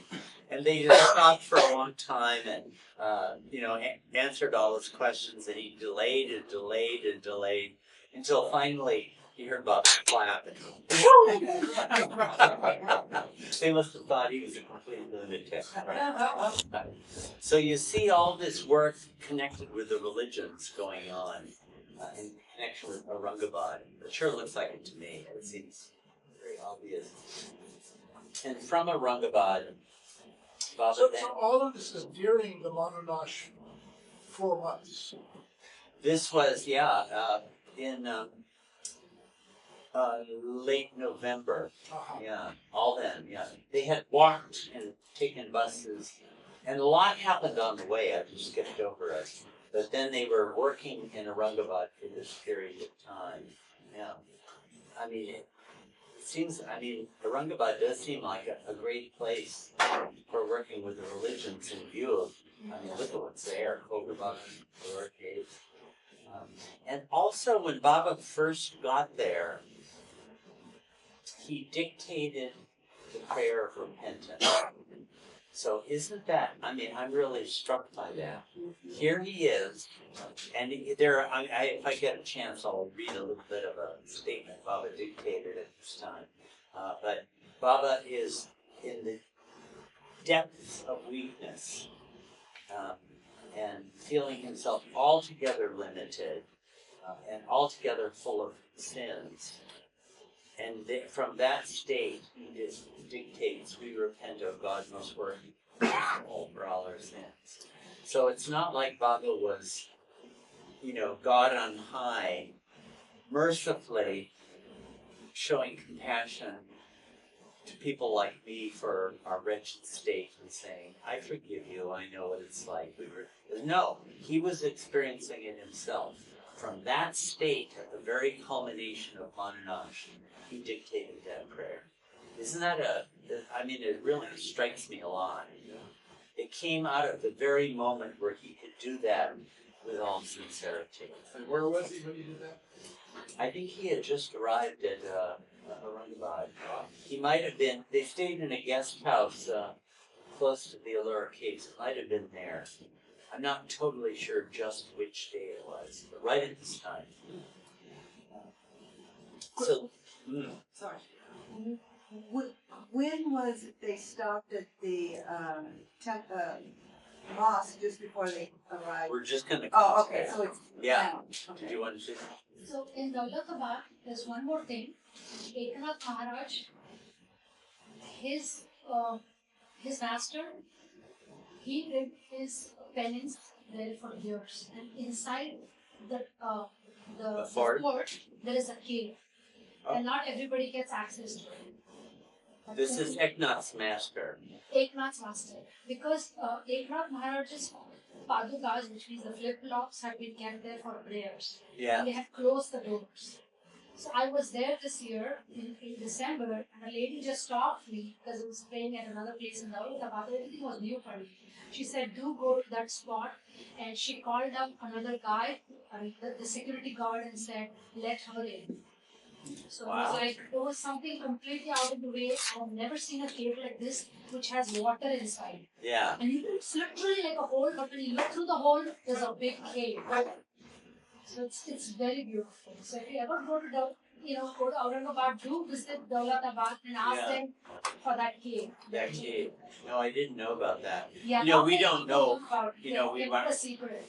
In the West are not going to know about these people, but like Eknath, these are really giants, spiritual giants. Yeah. So what happened is when the Mughals came in to take that fort, Eknath Maharaj, it is in history that he took a sword and he killed the Mughal soldiers not to go to his master. That is one of the forts in Maharashtra which is unconquerable. You cannot conquer Daulatabad.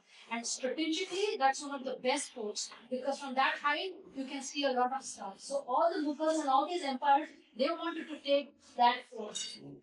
But because Eknath Maharaj, his master was in meditation, he stood up and he fought there.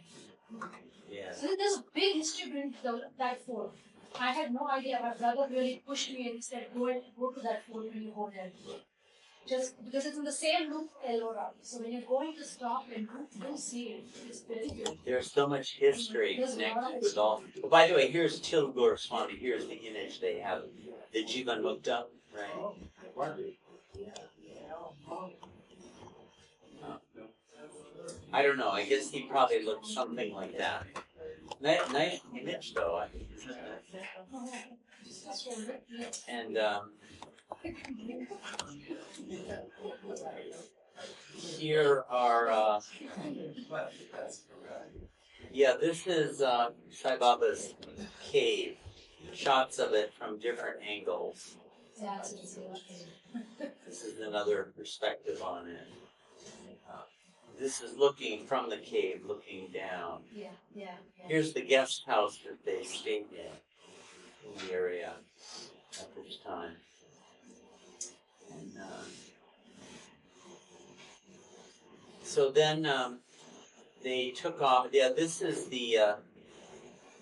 Is this the cemetery? Might be. One of these is a shot of the cemetery, where the funeral procession came. I remember, I mean, the things that Eric used to have to do, my God, if you're not prepared to be embarrassed, stay away from the attitude. The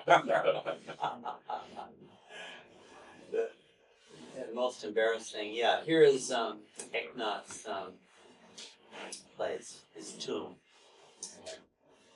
Great saint, and the great perfect master. But they took off then on a walking, and at this point, Dalit Singh had gotten sick, and he had to go back home. So there was Baba with Eric Pindu, Baidu Pistachi, just four of them were left at this point. And the last day of their wanderings, they got to this mosque, and it's still there. Yeah, you know, it's not at all far. If you're going towards Marazad, when you're turning off on the Marazad road, just keep going another 7 or 8 kilometers, and it's on the right. I'm sure a lot of you must have been there, right? Yeah. I mean, it's worth making a point of visiting this place. There are all sorts of stories about it that I won't go into, but what the story that happened here, it's a very well-known one, is they arrived, it was late at night, it was completely dark, and they were going to sleep there. So, you know, Eric would go in and, you know, he would have to find a place for Baba to sleep, but had to be sure there are no scorpions and snakes. So he would just feel with his hands like this. Can you imagine doing that? And make sure it's a safe place. And so Baba was sleeping in night watch, and the other men were sleeping outside. And then he heard a clap, and Baba was saying, the men, they're snoring, they're making too much noise. So they were asked to move farther away. And then again, Baba was saying, there's a noise here, what is that? And Eric listened for a while, and he could hear a rustling sound. And he got matches, that's all they lighted. He would light a match. And finally he found in a corner of the mosque a bird who's creating a nest with its little birdlings. But he told Baba, and Baba said, throw it out. So Eric went, he was going to throw it out, and then he heard a clap again, and Baba called him back and said, I almost made a terrible mistake. The cruelty of throwing this bird with little birds out of it would have been a disaster for the new life. Anyway, go to sleep and we'll bring it up in the morning. And when the morning came, Baba got all the companions together and he said, this would have, I forget what he said, spoiled the whole new life, something like that, if I had done this. And I almost did, and Eric should have reminded me that I was asking him to do something cruel, and he forgot. But Baba said, okay, I want you to clean the taint of having done this. I want you to all take off your sandals and hit me with them. And, you know, we don't get this in America, but, you know, in India, especially then, that's very expression of real contempt for someone, to hit them with your sandals. You know, the sandals go through every shit and dirt and every kind of thing, and so it's ultimate humiliation. And so they all did. And when they hit Baba, you know, you couldn't just sort of tap him, you had to wallop him with that. And Baba was happy with that, and then he said, okay, to really put the seal on it, I want you all to spit on me. So they all spat on him. And Baba, I remember I was talking about it, Baba was very happy, like he was freed from this thing. He was in a great mood. Would you be in a great mood if you? So then they took off for Marazad. And wound up coming up Marazad from the back side. And Mani and Mera had been driven by Adi with all the women from Hyderabad, and they were staying at Marazad. And Mani and Mera were allowed to come and meet Baba as he came up there. So they hadn't seen him for 4 months. And Merritt had, described how beautiful Baba looked and how Christ-like he looked. And Baba met with him and then went up the hills. I want to just show you a little bit of what Baba dictated during this time in the hill. This is stuff that's never been published. I just found it, some of the material we're looking through. Here it is. So, if I can manage to read it somehow. So, the 25th of December 1951, points from Baba's dictation. So I think this is extraordinary. I don't know what you'll think. The last 50 days of Manonash work. So this is Baba speaking. The I means Baba.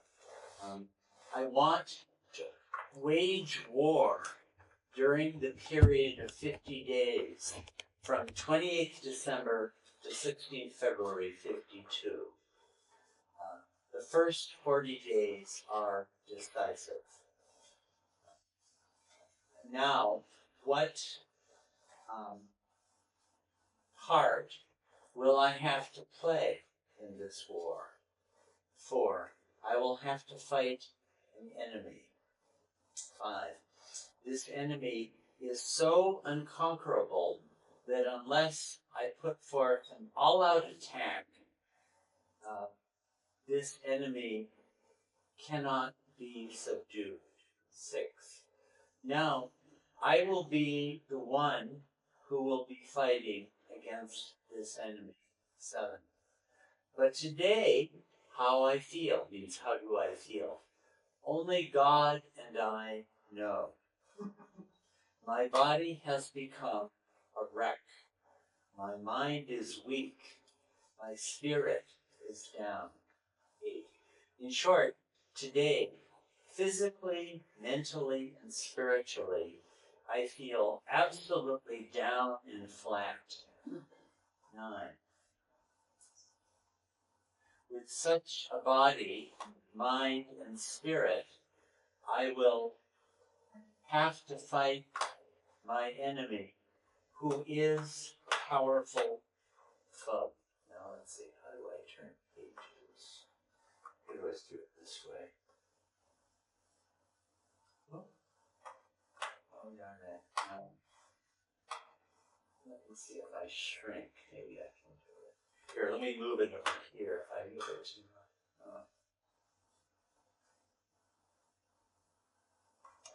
Okay, I can open it from here.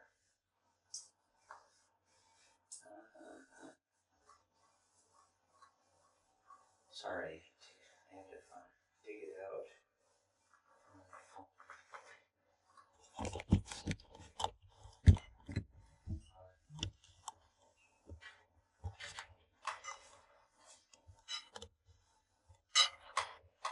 Okay, I think this is it.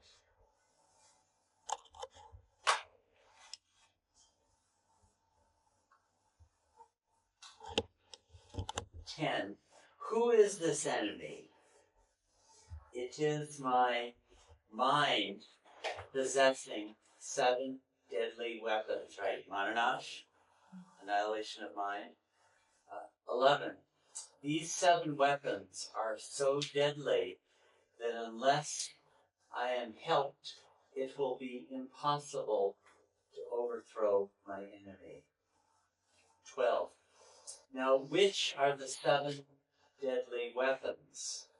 13. The foremost among them can be compared with the present age atom bomb, and that is lust. B.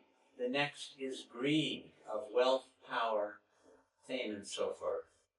The third is anger. D. Backbiting, slander. E. Telling lies. G. Jealousy. F. Jealousy. E. G. Ego. This weapon tortures me the most, to such an extent that it makes me do toba. Toba is this, right? repentance, the prayer of repentance. If 7 main weapons or qualities of my mind are destroyed, then I can achieve my Manonash. 10. Today, my mind is alive with these 7 deadly qualities. If they are overpowered, then I can achieve Manonash. And it goes on a bit. So I think this is quite extraordinary. So look at this. Here Baba had been doing the New Life for 2.5 years. And it sounds like he's just got to start the real war now, doesn't it? No. He hasn't done it at all. He's got to fight the war. So it sounds like this last month of Manonash was really quite crucial. So Baba began the Manonash work up on top of the hill, Seclusion Hill. There's some nice photos of that here. That's the inside of the mosque, by the way, known for. There's Seclusion Hill. And these are the cabins. There's a cabin right up on the top of the hill where Baba would sleep. And a cabin down below, you can see in the left, down below that cabin. So that's where Baba was doing the main Manonash work. But this is down below, and there was a little enclosure quarters where the companions had their little tents where they would sleep. But the wind was so bad that, December, January, or December actually, that it was really obstructing Baba's work. So Padre was called, and he dismantled the cabins and rebuilt them down below in what is now Erich's room. And when that was built, Baba resumed his work down there. And some of this involved working with musts. So here it is down below, the cabin being rebuilt down there. And this is what it looks like now, more or less, after Erich lived there, after this was over, the Manonash cave, the Manonash cabin. Yeah, there it is. So you see, there's the blue bus, and there on the right, there is the Manonash cabin. And anyway, there Baba was doing work with his models. He had some pictures on the wall of the different avatars. It was a complete seclusion, although certain mandali were called in to recite certain prayers of different religions. And to cut right to the end, in January 31st, Baba had a duni lit, and Erich wrote, "All the rites, ritual ceremonies of the world are hereby consigned into flame," and it was thrown into the duni. And that looks like it was the culmination of Manonash to me. So Baba gave out a few days later one of the great messages. We won't have time to read it all, but here it is, Manonash, February 6th. And this is not a New Life circular. This was a life circular. So I'll read a few little snippets. God is everywhere and does everything. God is within us and knows everything. God is without us and sees everything. God is beyond us and is everything. The one all-pervading, all-comprehending, all-powerful God, who is the self of ourselves, and besides whom nothing is real, has helped me and guided me during the Manonash period of my work, and now makes me dictate to you following. Okay, I'll read a couple paragraphs, because these are really expressive of something new. To understand with the mind that which the mind can never understand is futile. and to try to express by sounds of language and in the form of words the transcendental state of God is even more futile. All that can be said and has been said and will be said by those who live and experience that state is that when the false self is lost, the real self is found, that the birth of the real can only follow from the death of the false, and that dying to ourselves, the true death, which ends all dying, is the only way to perpetual life. This means that when the mind with its satellites, desires, cravings, longings, is completely consumed by the fire of divine love, then infinite, indestructible, indivisible, eternal self is manifested. This is Manonash, the annihilation of the false, limited, miserable, ignorant, destructible I, to be replaced by the real I, the eternal possessor of infinite knowledge, love, power, peace, bliss, and glory in its unchangeable existence. Manonash results in this glorious state in which plurality goes and unity comes. Ignorance goes and knowledge comes. Binding goes, freedom comes.